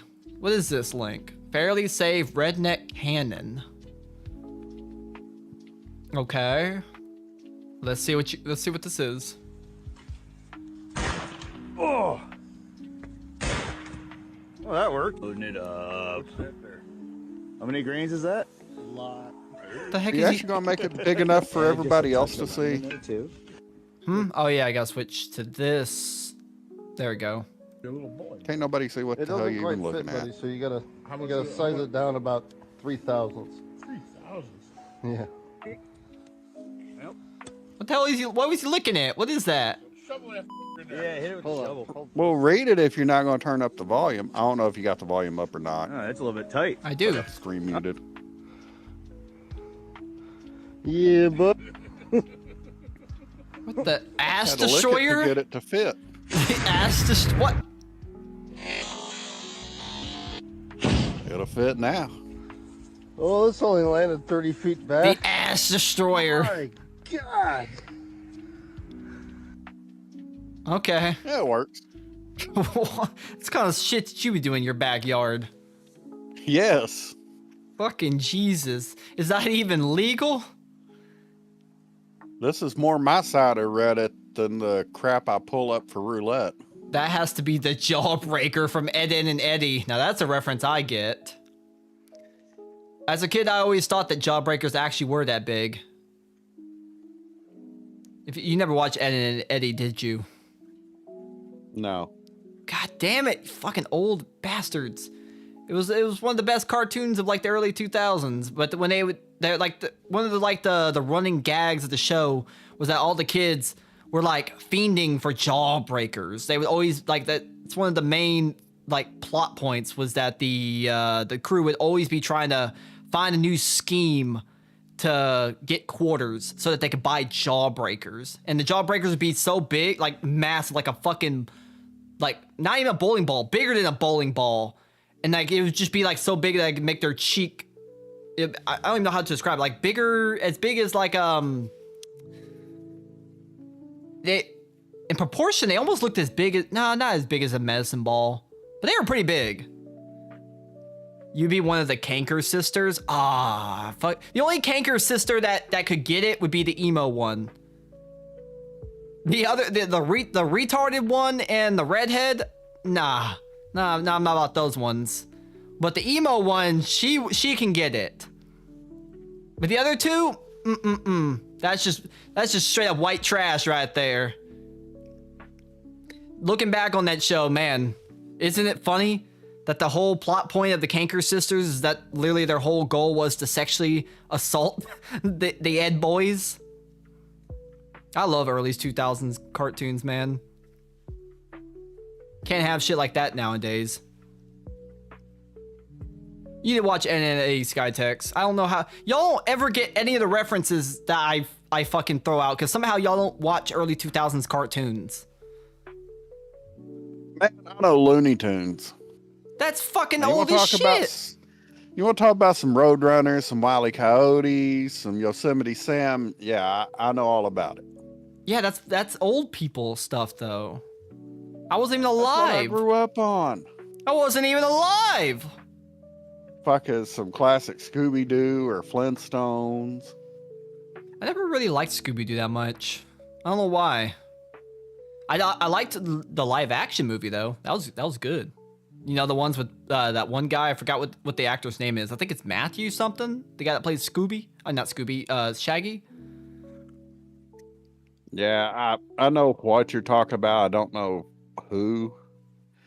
But that was something Mel was watching constantly with Scooby-Doo crap. Kind of burnt me out on it. Her autism was Scooby-Doo? Her autism was cartoons. Oh. And Frankie Muniz. Like, she watched through Family Guy every single episode 7 or 8 times. Just while we were together. Was it at least the early seasons? Everything. Episode 1 all the way through it. Jesus. I haven't watched any of the new stuff because it's probably not funny anymore. And The Simpsons. She watched American Dad at least 15 to 17 times all the way through over the course of 3 years. Jesus Christ, man. You should have just told her to try to watch One Piece and that would have kept her busy for God knows how long. Few months.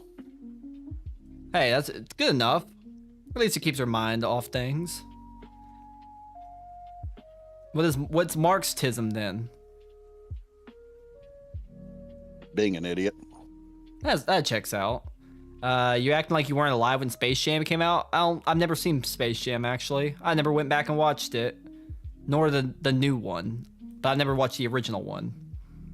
I haven't seen the new one because I feel like they're just trying to cash in on the classic. But yeah, I remember watching Space Jam back in high school. You were gooning to Lola Bunnies, what you were doing. I mean, not gonna lie, Lola's pretty hot. that means you're a furry! No. No. Lola is a fucking furry. That's like if you were gooning over, what is it? Jessica Rabbit from, This is a furry, Skytex. I'm pulling it up right here on the stream. This is a furry. This is a furry, buddy. This is not you're cooked. There's no plausible deniability. This is a furry. Come on, man. You're cooked. Why are you looking at all these new pictures of her? God damn. Go back to the original Space Jam. Man, they fucked her up. They made her look like a goddamn chipmunk. Oh, you know what? You're right. They did. She literally looks like she belongs in Alvin and the Chipmunks. Alvin! This guy takes you fap to this? Yeah, apparently he did. Apparently he did. So if anybody's a furry here, it's fucking Skytex. You know this plushie right. You know this plushie right here has seen some things. Yeah, except I was too busy with women to fap to this shit even back in high school. Remember the whole I was getting groomed on AOL? Well, it wasn't actually AOL, it was Messenger. Gadget? What are you talking about, Adam? Inspector Gadget? Oh, I used to love Inspector Gadget as a kid. I used to have to play one of the games on PS1. And I used to watch the live action Inspector Gadget. I never watched the cartoon, but I watched the live action Inspector Gadget. I don't remember if it was good. Probably wasn't. But I do remember watching it. Go Gadget Penis. Rescue Rangers? Wait, is that the... Rescue Rangers is that the one that had all the action figures, right? I think I tismed about Rescue Rangers. I had like all the little action figures. At one point, my grandparents got me the big ass fucking like, what's it called? The big boats that have like the jets on them and stuff. I had one of those. Yeah, it's Chippendale's Rescue Rangers. Actually, wait. Actually, no, wait. No, I don't think I watched Rescue Rangers. I was thinking Rescue Heroes. Rescue Heroes is what I was tismed about. These. What the fuck? You never seen this? I loved Rescue Rangers as a kid. This was my shit. I had so much of the goddamn... I had so many of the little action figures and shit. I've never heard of this fucking garbage. What the hell is this? I don't know, it had a cartoon and everything, but I really liked the action figures. They were fucking cool as shit. I had one of the airship carriers and stuff. I had this thing, whatever this thing is. Yeah, this here's the air carrier, I think. I had this. I had this thing. What the fuck is this? What do you mean, what the fuck is this? This is my childhood. What do you mean? This shit was made by Fisher Price. What even is this shit? I love this as a kid. When how were you old enough to see Ed and Eddie but still watch this shit?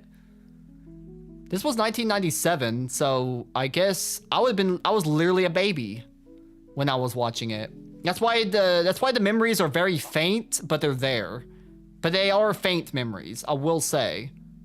God damn, you're so young. I started high school in 99.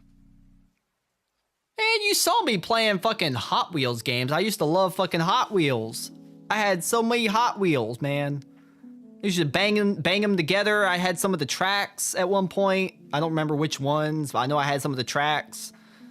My action figures were like Ninja Turtles. I used to watch the weekly Hot Wheels World Race TV series. I think I played that on stream once. But like with everything else, you guys always tune out when I want to play, like, more obscure games. I don't know this game. I'm like, bro, that's why I'm showing you this game. This shit's obscure. I'm teaching you about some history. You guys are no fun. I don't think I've ever heard anybody bring up Rescue Heroes in any conversation ever. So this shit is like fucking super obscure. Yeah. You were watching fucking like Temu cartoons. What? No, these were good cartoons. You shut your goddamn mouth, okay? You shut your whore mouth.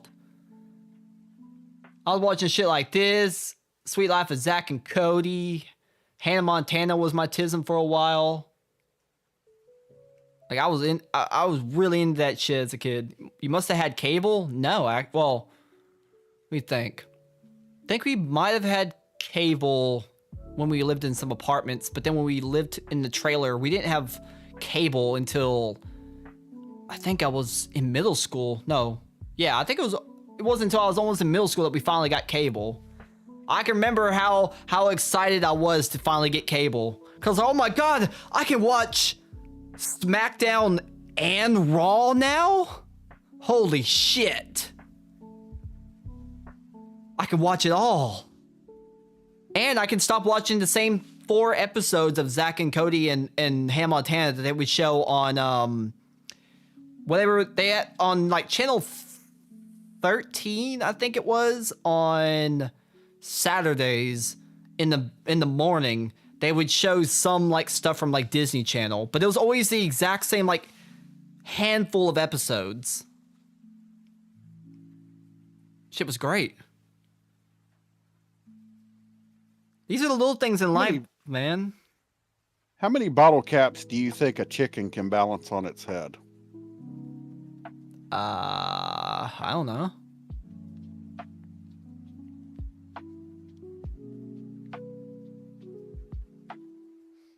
See, this is the important information Reddit holds for us. This is obscure. Nobody ever heard of Hamtaro? I didn't even know what anime was back when I watched this. I think I randomly got it from a Dollar General. Like we just get like random VHSs from Dollar General, and for some reason we got a Hamtaro VHS. And even though I've never watched anything but the episodes from that one VHS, which I've tried to find a way to go back and watch it. I might just have to pirate it because I don't think it's on any fucking streaming sites. Somehow this was influential enough to the point where I named my cat Hamtaro because he's orange. He's orange and white, so I named my cat Hamtaro because he's fat like a hamster. I vaguely remember Hamtaro, like I saw it somewhere, so it rings a bell, but I mean, nothing I ever watched. It's your typical like kids anime. You know, it's obviously just a wholesome anime about some hamsters. I want to go back and watch it though sometime. I've tried to see if it's on Crunchyroll and stuff. I can't find it, so I guess I'm gonna have to sail the 7 seas because these websites don't want to give me a legal way to watch it. If only I could get those fucking VHSs back. That's also how I watched WWE Armageddon 2002. I had the VHS of it. Also had like a Monster Jam VHS for some reason. I don't even know where I got it from. Oh, now you're talking my speed. Fucking monster trucks. Hell yeah. I tismed a little bit about monster trucks back in my early years because I showed y'all that game on stream once, which was Monster Jam Maximum Destruction, which was kind of like, it was basically, what's it called? What's that game called on PS1? The one with the clown. Oh, Twisted Metal? Yeah, it was like Twisted Metal, but with monster trucks. Yeah, I watched a little bit of it, and I'm like, man, this ain't even monster trucks. This is dumb. It was fun though. You ran around and shot people with weapons. I don't know. I think they had some more traditional Monster Jam modes, but the main mode was like a Twisted Metal type game. I thought it was pretty fun. I was entertained by it enough as a kid.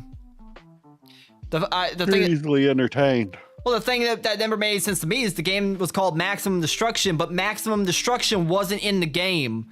The cover was Gravedigger. Look. Did Max D even exist back then? That's a good question. Wait. When did Maximum Destruction debut? If not, then that's just a coincidence, I guess. Known as Max D, was a monster truck owned by Feld Entertainment, operated 2000. Said Maximum Destruction debuted in 2003. The truck was originally known as Goldberg when it first appeared in 2000, then rebranded as Team Meats in 2002 before adopting Maximum Destruction name in 2003. Oh, so it was Goldberg. Goldberg is in this game. Okay. So maybe this game came out right before he was known as Max D.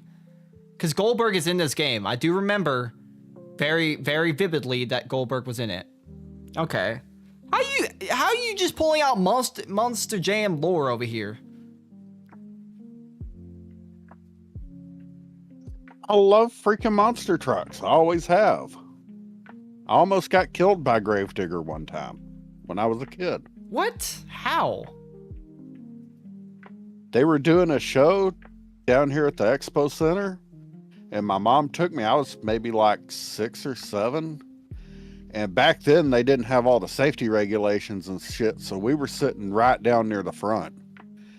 And he was trying to turn and tipped over on his side and damn near tipped over on top of me. Like my mom was throwing me down below the little concrete barrier so the truck wouldn't hit me. Damn. I thought it was fucking awesome. Well, of course you did as a kid. You're just like, oh yeah, I almost died. Hell yeah. Yeah, it was cool. I rode in the back of a monster truck. I don't know if it was Gravedigger, because Gravedigger is a Houston, I think it's native to Houston, Texas. But they were doing a little, I think they were doing it at our former racetrack down here, known as Houston Raceway Park, or later on it was called the Royal Purple Raceway. Before it got fucking taken down and turned into just commercial field of nothingness. Fucking bullshit. Still mad about that. But I think they were having a little Monster Jam event at that. I think that's where it was. And they were doing a thing where you could ride in the back of the monster truck. And so my dad or something took me on it. But I didn't last very long because I started like freaking out and like screaming and shit. I don't know why. I would have fun as hell doing that now, but as a kid, for some reason, it scared the shit out of me.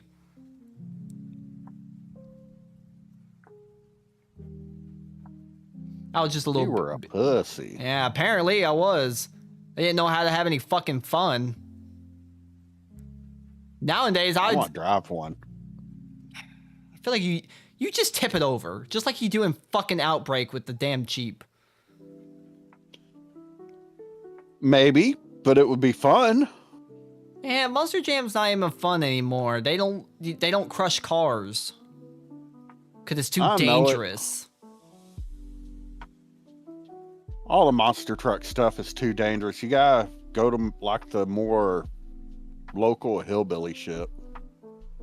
I mean, people around here drive around basically goddamn monster trucks. Like I literally, like I think last week, parked next to a truck. And I'm like, God damn, like, his wheels go higher than the roof of my vehicle. How is this legal? Like, he would barely be able to see me if I was in front of him. This bitch is like lifted off the ground like, I don't even know how much. I didn't measure it, but his wheels were fucking huge. I was like, this is legal to drive this? How? I mean, I guess America, but damn. It's fucking insane how these people basically create monster trucks out of their fucking F-250s and shit.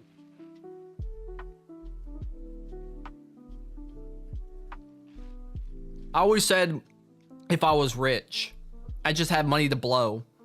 What I would do, I would take my Fiat and turn it into a monster truck. Just imagine. There's an RC channel from a guy over at, well, he was in Britain, and I think he moved somewhere else over in that area. But his thing has always been like reviewing and building RC cars. And he decided he wanted to build a real monster truck, so he freaking did it. And he's competed with it for like 2 years now, called Game Over. You should look that one up. That's gotta be expensive, man. Those things are so fragile. You make one wrong turn, you're gonna probably twist the entire wheel axle and break it. Some high stakes motorsport. I think it's considered a motorsport. I don't know. It's real hillbilly shit, though. What'd you say it was called? Game Over. He's actually got a build video playlist even. Goddamn, that's 1 hour and 36 minutes. Yeah, we ain't here for all I'm looking that. at it on YouTube. And yeah, he has broken it several times. It doesn't take much. if you just land wrong. You'll probably have to put monster truck in with it. Yeah, I did. There's a shitload of songs and stuff. So this Yeah, is that a one. complete build video where we start off. Oh my with God, a he's chassis, British! And we built it up to the truck that we He is very British. You know what? I'll give him a pass for coming over here and making a monster truck. I think we can give him a pass and, you know, let him have his wings. You know what I mean? Because there's nothing more American than coming over from Britain and deciding, all right, I'm gonna build a fucking monster truck. Of course, now he's got an RC version because What kind that's his of what whole kind of YouTube channel. what kind of motors do these run on? If you want to see the full 10-part build series, Big ass I'm gonna put a link V8 to that up here. methanol This video burners. is kinda condensed down in running short about Sheesh. 1,500 So I've horsepower. been obsessed with monster trucks ever since I was a little kid, and in I think he's autistic. Oh, he's very autistic. 2014, I'm telling you, man, autistic people rule the world. in Las Vegas, and once I see these Bro, trucks you ought to for the see first his time in freaking the RC flesh, car it collection. was at that moment Like, that I Jesus decided Christ. I had to build my own truck. Here we've He's the got first 3.4 part of the million build subs arriving, for a and reason. Probably the most important part of the build, the chassis. So this is a CRD chassis, the same chassis that many of the Monster Jam trucks use. So here it is, freshly delivered. Here we've got a few parts that come with it: bumper, Lexan, roof, engine mounts. Yeah, if you go to his actual channel, he's got like a bunch of different video playlists, like his monster truck stuff, his RC stuff. He's went for the world fastest RC car speed record a few times. What is that? Is that the fucking? Is that the? Now these weigh 1 ton. God damn. Each. They cost $40,000 each. $40,000. Than a normal monster truck. One axle costs $40,000. So here we got the body. Yup. This is a Chevy Holy C10. shit! Ooh, a C10. Good choice. Good choice.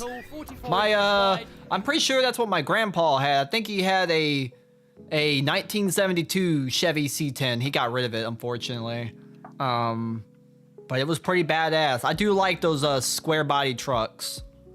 If I was gonna have a truck, I would get like a old C10 body, put maybe I don't know, like a V8 in it, maybe like a, I don't know, modern V8. Probably make it lower to the ground though. You know how some people kind of make their trucks lower, kind of like a sedan. That's what I would do. God, now looks like he just recently bought a 1964 VW Beetle to start redoing and probably gonna trick out. No, I'd be doing it to the Fiat. Unironically would probably create the first Fiat monster truck. Well, unless it's, wait, let's see if that's been done already. Fiat monster truck. Is it been done yet? Oh, it has been. Well, that's what the original Fiat. Yeah, it looks like people have done it to the original Fiats. God damn, look how big that thing is. God damn. Well, a lot of those are RC cars. You know that, right? Well, I know some of these are. Some aren't.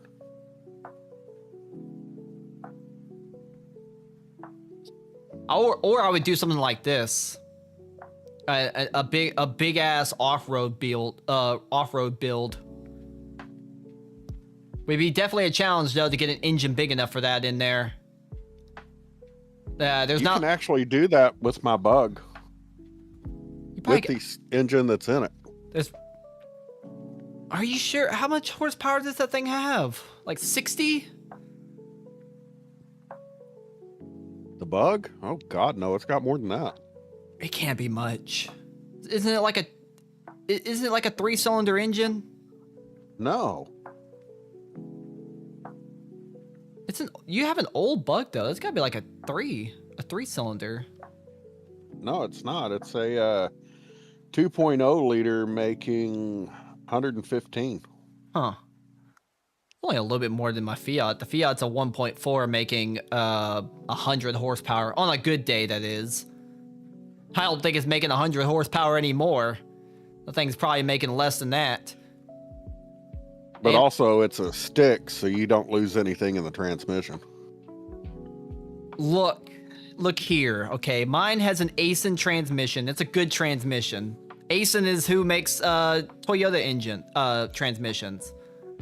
So my car technically has a Toyota transmission, according to the spec sheet. It don't matter who makes the transmission other than Nissan, because Nissan can't make a transmission. True. But if you've got a standard with a good old clutch and stick, it's gonna have more horsepower than an automatic. I don't know about these days. Maybe back in the days, it's not the same as it used to be. I mean, Jesus, what is it? You probably haven't, I haven't found a way to bring this up because I don't think it's good for a Tism Thursday topic because it's too niche and tism-y. But if you haven't been keeping up, Toyota just showed off their, like, I guess, next big sports car, the Toyota GR-GT. That's also going to have a GT3 race version. And it's a twin-turbo V8 making, I think, 641 horsepower. And I believe the street car version is going to be an automatic transmission. Look at that link I put in chat. Jesus Christ. I'd like to do that, but that is so goofy. Not saying I wouldn't still do it, but that's because I'm redneck as hell. Monster bug.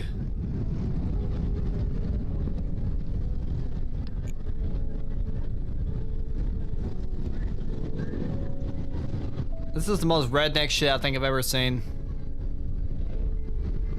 It is me you're talking to, so that's what do you true. expect? You don't have this year. You have an old bug, not this bug. This is the early 2000s bug. I've got a 2000 bug. This one? I thought you had like the old body style bug. No, I wish. Oh. I see. There's one in my local area that I will see all over the place. I'll see them as far out as on the peninsula, and then sometimes I've even seen them in my local area. So he be going all over the place, and he has like an old, like, I think 1970s or something bug, and it's like patinaed and everything. Like it has, like, you know, that patina rust all over it. Like it looks like it's intentional, not like it's rusting out. It's just part of the look. And he'll be driving all over the damn place with that thing. I was like, Why'd you damn. stop the video playing? That dude driving all the way across the pond.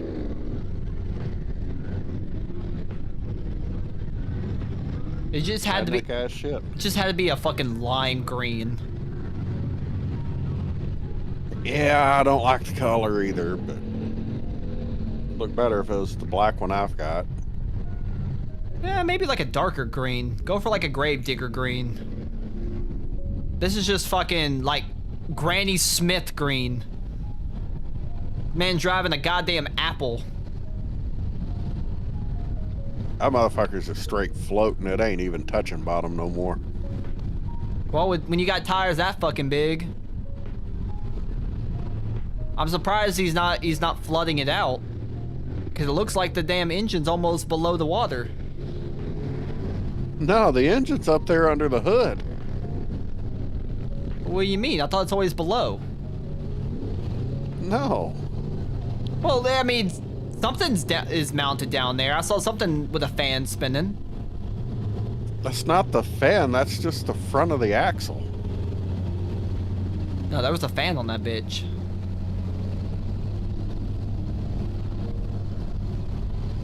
You know that this is redneck, because look how many shirtless people there are in the background over here. Man, going to those kind of events is fun. I wish I still had my four-wheeler. I'd still go to them. I can smell the Budweiser and Marlboro 100s from here.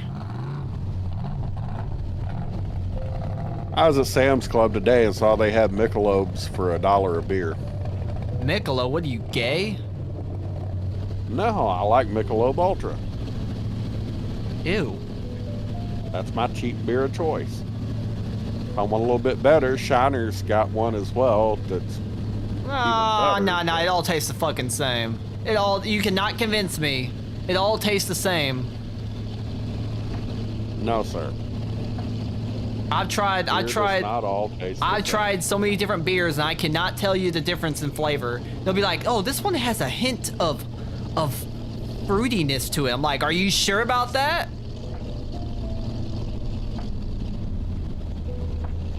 No, I had a guy at HEB had me try the new Shiner holiday beer. That's supposed to have had like peach and chocolate and pecan. I could taste a little bit of the peach, but I was like, this shit still ain't very good. You're just mad It's like, that well, you're just upset that it I've wasn't also pumpkin got spice. I've drank the pumpkin beers. They're okay, but they're not great. I need to come up with a pumpkin spice mixed drink's what I need to do. Fuck that, bro. I'm all about that peppermint. I got some peppermint coffee. That's what I wait for every year is the peppermint. And now you sound like Mark. I guess furries are alike. I'm not a fucking furry. He's gonna come home with a tail one day, and you're not gonna know what to do. He's got a fucking tail. He just doesn't have the butt plug tail yet. He is fixing to start college, though, and we know what college does. Oh, no, he's fucking cooked. He's cooked, bro. He's gonna end up like the Charlie Kirk shooter's boyfriend. We're gonna see pictures of him wearing a onesie.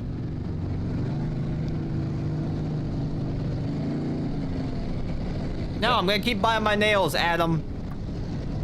Y'all don't know that I bite my nails a lot, but y'all don't see it because I've been a VTuber. I gotta bite my nails. I have to bite my nails, and I also have what I call a fidget rag. It's literally just a rag that I fidget with my hands, because I have to do something. It's either bite my nails or I have a fidget rag. Nobody understands. Like a cum rag. No, it's literally just a fidget rag. Like, no, I fidget with them so much. Look, this one's falling apart. It's like literally falling apart. I fidget with it so much that it actually starts to deteriorate and like tear. I don't even know how. All I do is just fidget with it with my hands. I remember when my mom found out that I did the fidget rag thing, she never understood. She's like, what? I was like, why do you have a rag that you just fidget with your fingers? I'm like, I don't know. I've been doing it since I was a kid, so I just keep on doing it. I can't even explain it myself. On the theme of redneck shit, I got another one for you. Oh my god, what is this, fucking Windows Movie Maker with that shit? The fucking... Okay.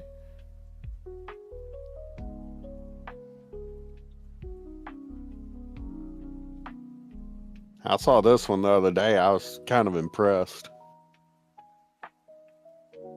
Ranger truck with 65 horsepower Predator engine. Ford Ranger pickup truck. It's That's less horsepower than it would have came with. a 2.3 liter. But it's a freaking Predator engine from Harbor Freight. 200,000 miles and started giving me problems, so I decided to make some conversions here.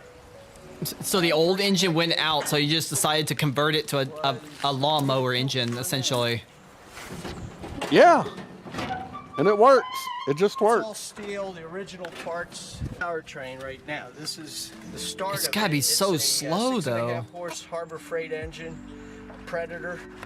You won't even be able to do you won't even be able to do truck things with it anymore. There's no way. 54-tooth sprocket there. This is 10 tooth to It 54. was a so it's freaking Ford 5.4 Ranger. It couldn't do reduction much truck to a things anyway. five-speed Yeah, but it's still a transmission. truck. The transmission is out of an earlier 1989. I love how he's Ford got the Ranger. interior So I all adapted race it, modded out.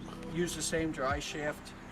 There's two pillow block bearings that supports the sprocket. So I put one in the back and I put Like, I one don't up even think it's front. got And I want to speedometer spread them anymore. apart enough that I could take it apart easily. You think that's redneck? The first time I ever saw anything about Predator engines was, I think it was, God, what, it was like Predator engine. What was the car that he did it to? Was it a Peugeot? I don't remember what the car was. Let's see if I can find Robot Cantina. Yeah. He did a 670cc Predator engine to a Renault, an old Renault. And he had the like, he basically turned it into a CVT, like he had a CVT hooked up to the original manual transmission.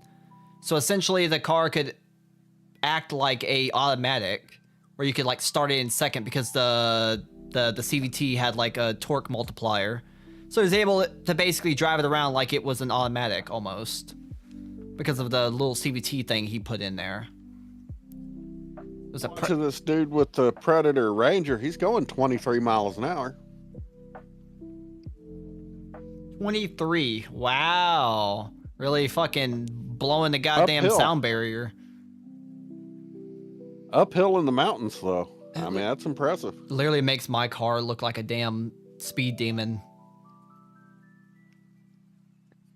He's got the pull start inside, too, so you don't even have to get outside to pull the rope on the motor. Imagine pull starting your fucking car. Just, it's like, give me a second. Ugh. You just pull start my car. Isn't that what they had to do to the first cars, I think, way back in the fucking ye old days? No, they had to crank start them. Oh yeah, they did. How about a custom V8 engine made out of, what's he got, 4 of these things on a go-kart? What? That's insane. Yeah. I remember when 4 Predators. I remember when my grandpa put a lawnmower engine on the go-kart. Honestly, though, it wasn't very fun because it was kind of slow.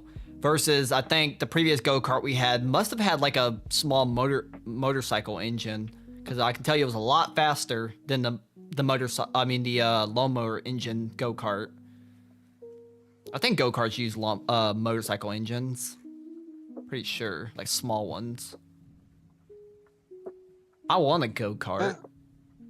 What is with the fucking electric four-wheelers now? That is such a stupid idea. Why?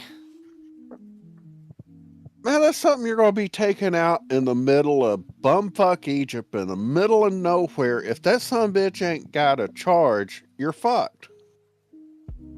Like, you can't recharge that thing out in the woods. Shit, I don't know. Everything's going electric. They got electric lawnmowers, electric weed eaters, electric fucking leaf blowers. Everything's electric now. Well, I know that, but that shit's right there at your house. This is damn four-wheeler. It's something that's going to go out in the woods. I don't know, because what I wanted to get was one of the... What is it? I want one of these. I saw one of these in person. I want this. I want the Segway 9-bot. It's a little electric go-kart. I've seen a video by Linus Tech Tips on one of these things, but they're like I'm pretty sure the pro version is like almost $1,000 though. Yeah, I watched a video on those actually recently. They were testing one of those against an electric go-kart off Temu. You have to have a hoverboard to start with. What are you talking about? When you buy that go-kart thing, it doesn't have the hoverboard included. No, when you buy one of these, everything's included. I've seen them in person. That's why it costs so goddamn much. It's like $1,000. They ain't giving them away, that's for damn sure. There might be, maybe there's some kind of kit or something, but as far as I'm concerned, when you buy them, for the most part, they'll just come with everything. At least I would hope so. Like if you go to Segway. There, I'll put the link up to the video. Oh, no, I was wrong. The Pro 2 is fucking $2,500. Ah, Jesus. Why are they so expensive? Let me double check which one he had if it shows. Golly, it's expensive. Hey, this is not compatible with PS5. Wait. Oh, wait, you can use it as a racing game controller? What the? Yeah. What? What the hell? What kind? Who asked for that? What kind? What? Okay, so yeah, he got the Segway. Oh, come on, show the box again. Wait, it says it can act as a self-balancing scooter. Wait, how would it act as a scooter? Oh wait, Because that's what freaking powers it. oh wait, I'm telling you. I think I'm. Wait, let me guess. It can like you can take something off of it and use just to use it as a scooter. Let me guess. This fucking the back of it comes off. Yes, the back of it is a hoverboard. So that's why they're so damn expensive. Cause they got it acts as a damn controller, go-kart, or you can just turn it into you can just yank the back wheels off and turn it into a hoverboard. Although hoverboards are fucking gay as shit, so. Yeah, it's the Segway Go-Kart 2 or yeah, Go-Kart. Yeah, That's all I can see on the box, Go-Kart 2. God, why are they so expensive? I want one so badly. I don't know where I would drive it, but man, it looks like it'd be so much fun. I love go-karts. That's like one of the things that if you want to find something and be like, hey, comic, what do you want to do? Take me somewhere to go-kart. I love go-karting. If I had a go-kart I can fit in, what you talking about? So that's a problem for you, not for me. That's a skill issue. Slim down, then you won't have no problems. I don't know what to tell you. Man, I was playing Jackbox with Cody and Jesse and Sean last night. And fucking Cody pops off. It asked a question, something about, what would Skytex say? And Cody puts on there, I'm going to start my diet soon. Son of a bitch. Got him. Electric go-karts. One drop determines if you get Amazon or Temu. I got his ass right back, though, because one of the next questions was, name something you would find entertaining on television. Watching Camelot hit the wall on repeat. I don't think I would ever want to buy a Temu electric go-kart. It might just light on fire. Or if anything goes wrong, you're not fixing it. This is the Temu, and that is the Amazon. That we can clearly see The what it is. problem that they have with it is it doesn't have any shocks. Good. This is a little kid. Well, because does this one? I don't think this one has shocks either. I don't think go-karts usually do. Not road go-karts at least. Yeah, but the other one, see, is that the one you were talking about? The one that you want? Yeah, the Segway. This definitely looks bigger than Yeah. This is way better. It's a cage too. Go-karts don't usually have suspension if they're meant to be, if they're on-road go-karts. But the other one doesn't look like an on-road go-kart. Yeah, it looks like a more traditional, like, go-kart that like we would have had. A lot smaller, though. The one we used to drive was much bigger chassis. It could seat 2 people, which became a problem because apparently I didn't see it for myself, but I guess my mom decided she wanted to fucking just tear some shit up. So she was driving the go-kart, my brother was in it. Neither of them were strapped down. My mom was just fucking doing donuts and my brother fell out of the go-kart. 25 minutes can be assembled complete, but initial charging time is 12 to 14 hours. I'm getting a lot more excited about this. Later, Chet. Thanks for dropping into this random ass yap stream. Speed on the screen. I just want to know what the top speed is because maybe I should get a hill pick. But yeah, I said the problem they have with that Segway is that they needed a compatible hoverboard to drive it. You have to follow the instructions. Yeah. Lift the chair. Some like weird packaging. Although it still kicked ass on the actual go-kart track. Where'd you put them? I mean, yeah, they're pretty zippy. Especially since they're electric, it's just instant torque. The ones we drove in Florida, they were just traditional small motor gasoline engines, and they had no power steering of any sort or anything. See him either. Should we like check inside where the box was and see if there's like a... But I was drifting around that track like a motherfucker. I destroyed my brother and his friend in terms of lap times. Already running into the first step. The measurements are... And I never spun out. I almost spun out, but I kept it in control.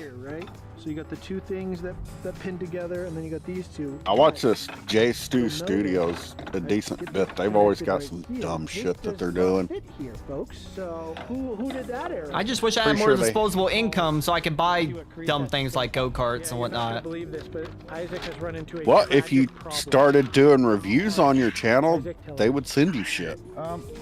As far as I don't know if I'm gonna be getting big off of doing product reviews. Did you get Temu? No, I got. Well, if you do it off of Temu, it's free shit regardless. I'm a mostly gaming channel, sir. Oh, I know what it is. What? How far has gaming got you? For the 9-bot hovercraft. To be fair, I don't try hard enough anymore. It's like an accessory. You attach the hoverboard. Maybe watching your dumbass wreck a Temu go-kart would get some views. Well, we could see if that one. No, I gotta do a video reviewing my 200,000 mile Fiat. Well, at least we solved the mystery. Thanks, Chief. All it took was opening up the manual. I've always thought about doing that. Just be like, hey, look, I got this fucking weird ass car that is very unpopular in the United States, and it's got 200,000 miles. How is it holding up? Spoiler alert, not very well. That's only going to work if you try to climb in the trunk. If I can get the trunk open, the trunk doesn't open. Remember? 16 hours before I ride it. I mean, I was opening before you left. It opened that one time for me, but usually what I have to do is I have to climb in the back, pull the seat down, and then fiddle with trying to pull the emergency release while pushing the door open just enough and then setting it down so that it doesn't close. It's a pain in the ass. There's a lot of things broken on that car, electrically. The power motors don't. I mean, the power mirrors don't work. The headlights have dip switches because sometimes they don't turn off. The trunk doesn't work. The convertible is broken in multiple places. In here. But it turns on without them, so I don't know what these batteries are powering. Probably more things I'm not thinking. Go-kart. Feels like, you know, these like stupid accessories for the. Oh, the daylight running lights burnt out a long time ago, and I never replaced them. Steering wheel, you put the Wii controller in. It's one of those like gimmicky products. But maybe you're actually gonna have a really good time on it. They didn't make this for no reason. Oh my gosh. How did you turn this on? Press it. I just pressed all the buttons. Yeah, you wouldn't fit on one of these. Bluetooth logo is flashing back here. Well, it's connected to your phone from the last time. I mean, I'm pretty sure these are mostly made for kids. Holy crap. Because it's not connected. Right? But this thing. I think I'm gonna save this one for Cousin Thursday. Holy moly. Guys, check it out. Still looking at redneck shit, but All I needed to do this is more piece in the back, this wire. Reddit roulette worthy. Should go. Well, I guess save it for later. Need all the content we can get. Racist redneck goes rage mode because gas station doesn't have bathroom. Okay, I don't like What the hell? out of the roll cage. So if I do You know what? I don't even blame gas stations for not wanting to have a bathroom. I've seen what people do to those damn bathrooms. Man, you can't even go to a damn dollar store and just go to the bathroom. You have to go to the front and get a goddamn key because they're fearful of people like fucking doing dumb shit in the bathroom. Not just that, these illegals will go in there and steal all the toilet paper. What? Yeah, no shit, because they used to have that problem with the porta potties on the job sites. They would go in there like the same day that they would come service them. These guys would take all of the toilet paper out and stuff it in their pants and take it home. What the fuck? I don't want that toilet paper. How desperate are they for toilet paper? That shit's one ply. If you don't wrap it enough, you're gonna end up fingering your asshole. It's free. And it's like sandpaper. Take a layer of my butthole off while I'm wiping. But I guess, yeah, free is free, but I don't know about that. I don't care what I don't care that it goes slow, but for the sake of comparison, I think it's a bit uneven. You got a real go-kart. This one's like a weird accessory gimmick that still won't start. 2 hours later, this will determine if gosh, got here. What the I've been trying to figure this out for 2 hours. Updated the firmware. It's connected. political I put the people just adapter go on on the these thing, random so it's ass connecting it rants. tighter because it's a smaller adapter for the 9-bot S2. I cried a little. I don't even know what he's going off on. I just said, you stupid redneck fuck, super sorry for you. Eat yourself some cheese curds, drink some shitty Midwest piss beer, and die off already so we can get some progress around here. Why are these guys having so much trouble with this thing? I couldn't figure it out. We've all worked together trying to get this. Which one, the Segway or Yeah, the they're having trouble. They're having trouble getting the Segway going for some goddamn reason. Wow. All right, we got it. Trying to get it to match up with a non-Segway hoverboard. More specific, Oh. Isaac's go-kart, fixed and operational. It's time to give you guys a tour of each of our go-karts. I wonder if there's. Mine, which I found Surely you're able. When you buy the kit, it already comes with one. They wouldn't sell a $2,500 part without the essential part. So I anticipate during the test, they do. This go-kart should do just Tom- fine off-road, but I'm let's actually see. not sure how fast it Does accelerates well or the not. One complaint I Segway will have about this is just the go-kart size. I have a roll come cage, but my head with just sticks the out at the top. So if I do roll, hoverboard? this go-kart also has some really good turn radius, so it's easy to drift. That's one of my favorite things to do in a go-kart is drift around. So when I'm doing the off-road Okay. test, I'm going to be testing. This is not a. The one that they got, because they were both $700. Oh. Not $799. Go figure. They got a different kit that doesn't come with the hoverboard. Yeah. Did not come with the 9-bot S, which is the hoverboard. It was all Caleb's fault. To be fair, it does. Well, that's different then. That's not the same kit. You haven't even driven it yet. You ain't know So that means for the Pro 2 that actually does come with it, you can play games. It turns into a race. you're simulator. essentially Why are you spending, pushing it like that? You ever driven a go-kart in your God, life? what is it? I don't have the $1,700 on a hoverboard? Everything. No complaints. We've ridden a I don't know. There's probably more to it. I don't know. I can't say for certain. This thing is like 3 things in one. I would never want to use the actual hoverboard itself because hoverboards are fucking gay. I know. I said 3 things. I do not miss the hoverboard era of life. Like I remember, I think I was returning from my 2nd year of college, and all I would see around is people fucking riding hoverboards. I don't know if there's a correlation, but for some reason everybody running a hoverboard was black. I don't know why. I don't know if there's a correlation there, but I did notice that. It's like, why is everybody on fucking hoverboards? What is going on here? This shit's gay. I give more props to the guy that would ride around campus on a unicycle, because there was a guy that would just be zooming to class on a unicycle. It's kind of cool though. A unicycle or a one wheel? A unicycle, like a bicycle with one wheel. That's what a unicycle is. I've always thought the off-road one wheels look pretty cool.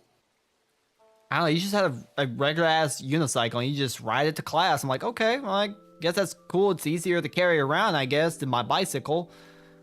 Because I had a bicycle, I think, after like my 1st year, because I got tired of walking to class. It would take me longer. So somehow my mom was able to source a cheap bicycle from a friend or something. So I would ride to class on a bicycle. But I would have to lock it up at the bike racks and shit like that. That bicycle is far gone though. It's been sitting outside for years now. It's probably rusted all to hell. But I had fun with it at the time. I still want a BMX bike. I'll get one day. Too bad they're like $500 to $600 for a basic BMX bike from a reputable company. So what you do, you go on Temu and get one and review it. I don't think I'd be able to make money from it. I don't think I'd be able to do a good review of a BMX bike because I don't know how to BMX. So I wouldn't be able to test it. To be able to test a BMX bike, you have to be able to, I don't know, actually BMX. So doing tricks, jumping shit. I need to first learn how to do all that. That's more content. Watching you fall and bust your ass. Yeah, I wouldn't look forward to that part. can barely. I can just kind of ride a skateboard, but not very well. Yeah, no, not one of those. A unicycle. He wasn't alone.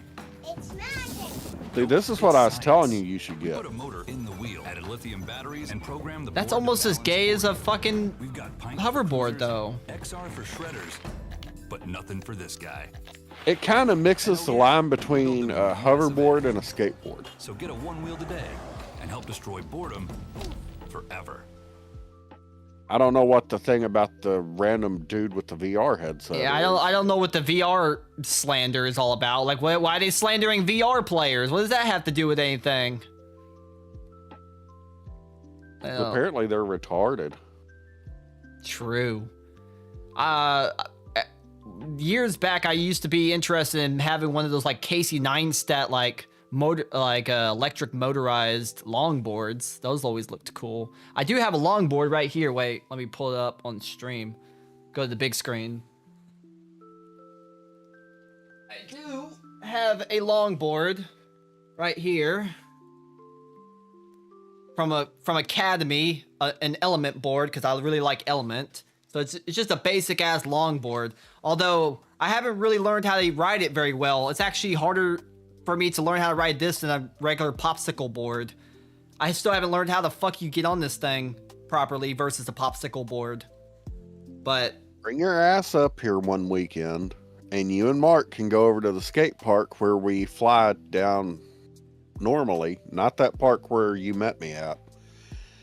But there's an actual skate park over there, and y'all can go ride around and bust ass, and it'll be funny. My brother knows how to drop into, I think he knows how to drop into a quarter pipe. I think he said he done it once or twice. My brother's just, he has like 5 or 6 skateboards. He has like a rack up on the wall or whatever. He's really gotten into the skateboarding stuff.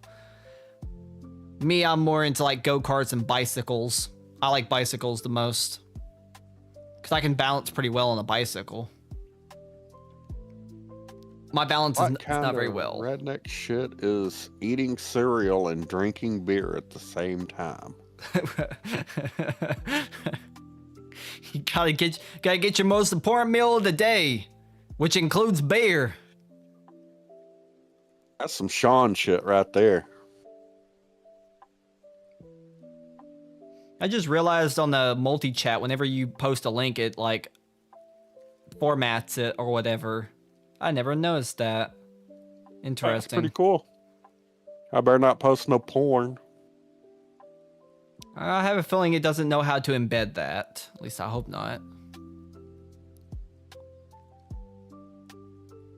I don't know. I'm using like a multi-chat thing built by some other creator named like Nutty or something. Who created something that works with like Twitch. I think it's Twitch, Kick, and YouTube as far as I'm concerned. Comes in handy. Comes in handy. Oh my god. So I'm just going along. I typed in redneck shit in Reddit, and I see this one. It's NSFW, but you know that don't always mean shit. And it says, I pull up and yell, "Get in, boys, we're doing redneck shit. What's your reply?" I click on it, it's just some chick with her tits out. God damn it. Women are infiltrating every goddamn sector of what we love. They're grifting off of redneck shit. Like literally the post before it, someone had mounted one of those little pop-up pull-behind campers on top of a pickup. Although, to be fair, we all know that real redneck chicks always got their tits hanging out. This is true. So if you like tits, get yourself a redneck woman. She'll slam back a beer and almost fall out of her top every 2 seconds. So there is some redeemable things about redneck culture. Some. I guess I should have looked at the subreddit. It's r/Milfy. What? Selfies of MILFs by MILFs. Oh, God. There's a subreddit community for everything. It's probably just a bunch of fucking people with OnlyFans, though. Most of these like subreddits like with nudes and stuff, are all overtaken by goddamn sellers. Like even like the femboy ones and like the trans people subreddits are also just a bunch of people with OnlyFans and fanslies and stuff like that. It's like, goddamn, how many fucking OnlyFans accounts are out there? Yeah, this one's not. At least she ain't advertising. I just clicked on it because it said, God bless Texas. And of course, it's a chick with her tits out. And then the first comment is, fuck Texas. Oh, all right, all right, all right. This sucks ass. Give me his username. I'm about to phone book him. I'm gonna phone book him. This slander will not go unpunished. I'm gonna find you, buddy. You're cooked. I'm doxing you. Wedding titties. Okay. You're just over here looking at porn. That's basically all this subreddit is, but now I'm curious to see how many of them are going to advertise their OnlyFans. So far, it's 0 out of 3, so your theory is kind of wrong. Unless... Well, have you clicked on the profiles?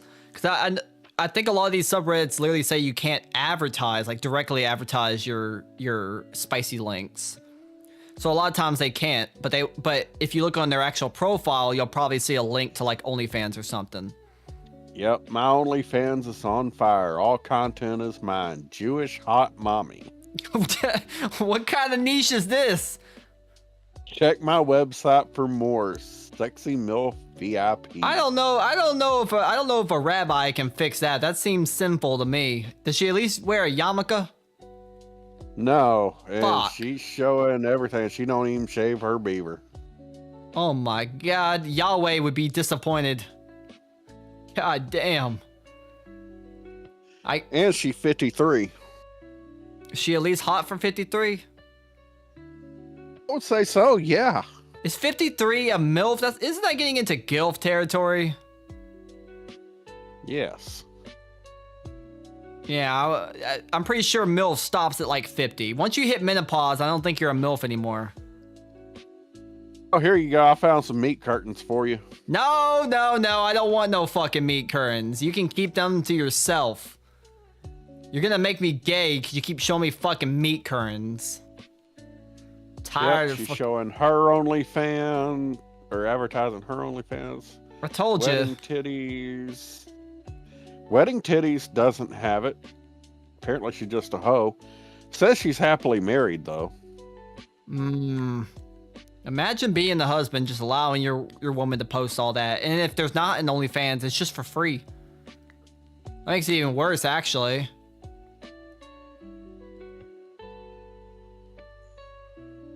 Yeah, that makes it so much worse. By the way, this thumbnail I can definitely tell is AI generated. Look at that text. That shit's AI generated. So everything's AI generated now. Can't trust anything. Yep, she's advertising her OnlyFans. See, so my theory was correct. You thought I was wrong. I was hoping maybe you were wrong, but nope. I've been in these streets for long enough to know. No bitch usually is showing their titties on these subreddits for nothing. Some of them are just voyeurists that want to get off on it. But most of them, if you click on their profiles, you're going to find spicy links of some sort, someplace. There's another one. Hot swinger wife. Is that Nick Recado's wife? What the fuck is with all the married women? Like, well, when you get to that age, I guess things start to get a little bit boring. Gotta start spicing it up a bit. Hey, hubby, I know how to spice it up. I'm gonna get guys to jerk off to me. Yay or nay? there's another OnlyFans hoe. No underwear at church. Sometimes you just can't wash all the sin away. At the damn church? At the church? Do you have no fucking shame? And I only chat on my OnlyFans. Oh, God, there's no shame. They're fucking riding around with their pussy out at the goddamn church. Oh, Lord. Like, God help me. I'm gonna have to do 10 Hail Marys. That ain't... Going OnlyFans. Hey, something's dripping down your leg. Well, that ain't holy water, honey. Oh, this one got her tits out and a pair of underwear. It says Daddy's Fuck Toy. They all have daddy issues, I swear to God. Duh! You think this behavior comes from nothing?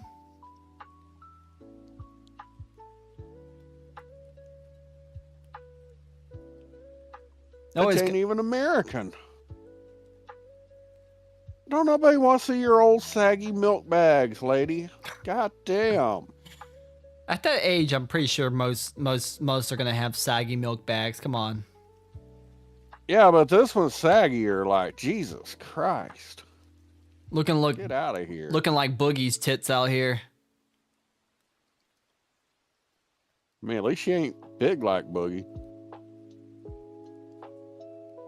Yeah, that's the worst part about if you ever get with a woman that's got big tits. Gravity's gonna hit eventually, and it ain't gonna look so nice at like 50 years old. What's really terrible is like this woman, kinky 45-year-old mommy of 3, and she's out here spreading her meat curtains on fucking Reddit. God, those poor children. Those poor children. God help them. Hopefully nobody ever finds that shit. Golly. If you have children, you should not be ever posting your meat curtains or otherwise. Like back in the days, we used to make fun of each other's moms just for the hell of it. These days, kids have so much ammunition that it's not even funny anymore. Because now, back in the days, you used to be like, your mom's so fat that she got herself locked in the grocery store overnight. These days, it's like, yeah, well, I saw your mom taking a 8-inch black cock on Reddit. It's like, golly, they're so cooked. We're gonna grow up with an entire generation of kids that this is just gonna be normal. This is literally, it's going to be fucking normal. It's not even going to be something they get made fun of because all of them are doing it. Every one of them. No, you're going to get made fun of if your mom doesn't do it. But like, your mom doesn't have an OnlyFans. Ha, loser! Loser! 42-year-old MILF. Top 1% of OnlyFans. Real mom making real porn. And that's something you're bragging about. This generation is fucking cooked. Oh yeah, that's really high class, lady. Just showing your tit in Walmart. Hey man, you gotta make. They can't even do it at home. Look, man, I've done some things in some public places. The worst place was a porta potty. Never doing that again. I don't know what the fuck made me want to have the sex in a porta potty. Other than that, I think the only other place we had sex was maybe like in the bathroom of like one of their friends' house while they were having a party. Oh well, I nailed this chick recently in her hospital bathroom. Yes, we know you are going to all kinds of circles of hell. They are reserving a spot for you. I nailed her again in a bathroom at a park. I just can't believe you fucking did it in a damn hospital. What is wrong with you? May as well get those experiences in.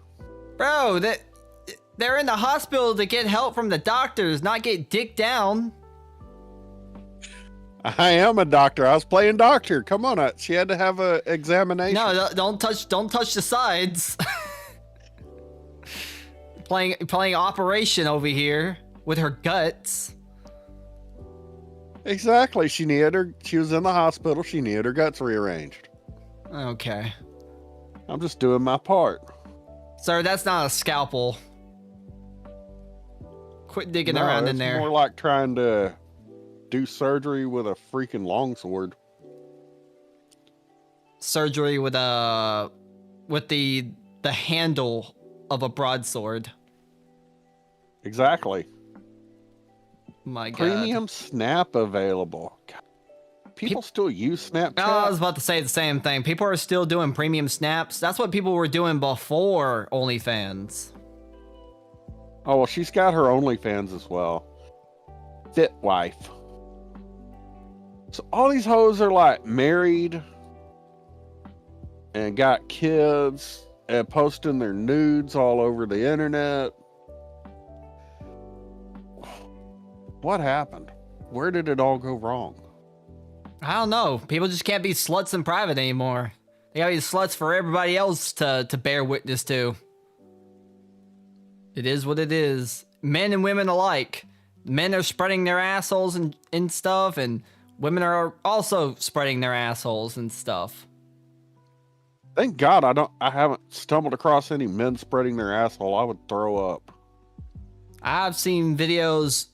I don't even know how the fuck they get away with this shit. I've seen videos of like, I don't know. I think they're trans, not fem. I don't know if they're femboy or trans. Regardless, they were like walking through what looked like completely public places, just butt ass naked with their just dick all hard and everything, just walking.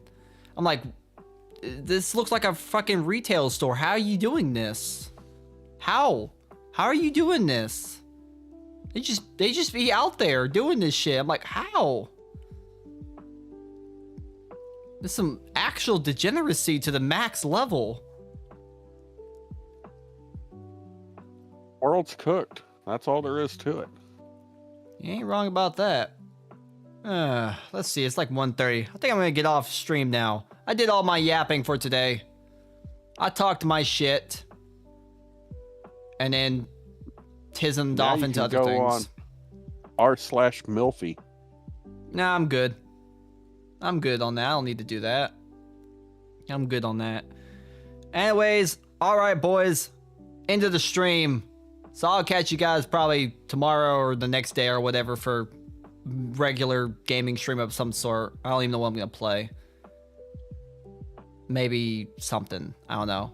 I'll look at my catalog. I need to get back on Battlefield. I haven't played that in a while. Although, well, oh wait, they're gonna have a new update tomorrow, Tuesday. That's when they're gonna do the snowed version of Empire State. So I guess that'll be a good reason to get on. Well, noted. All right. Thank you to everybody for watching. I'll catch you guys in the next stream. Good night, everybody.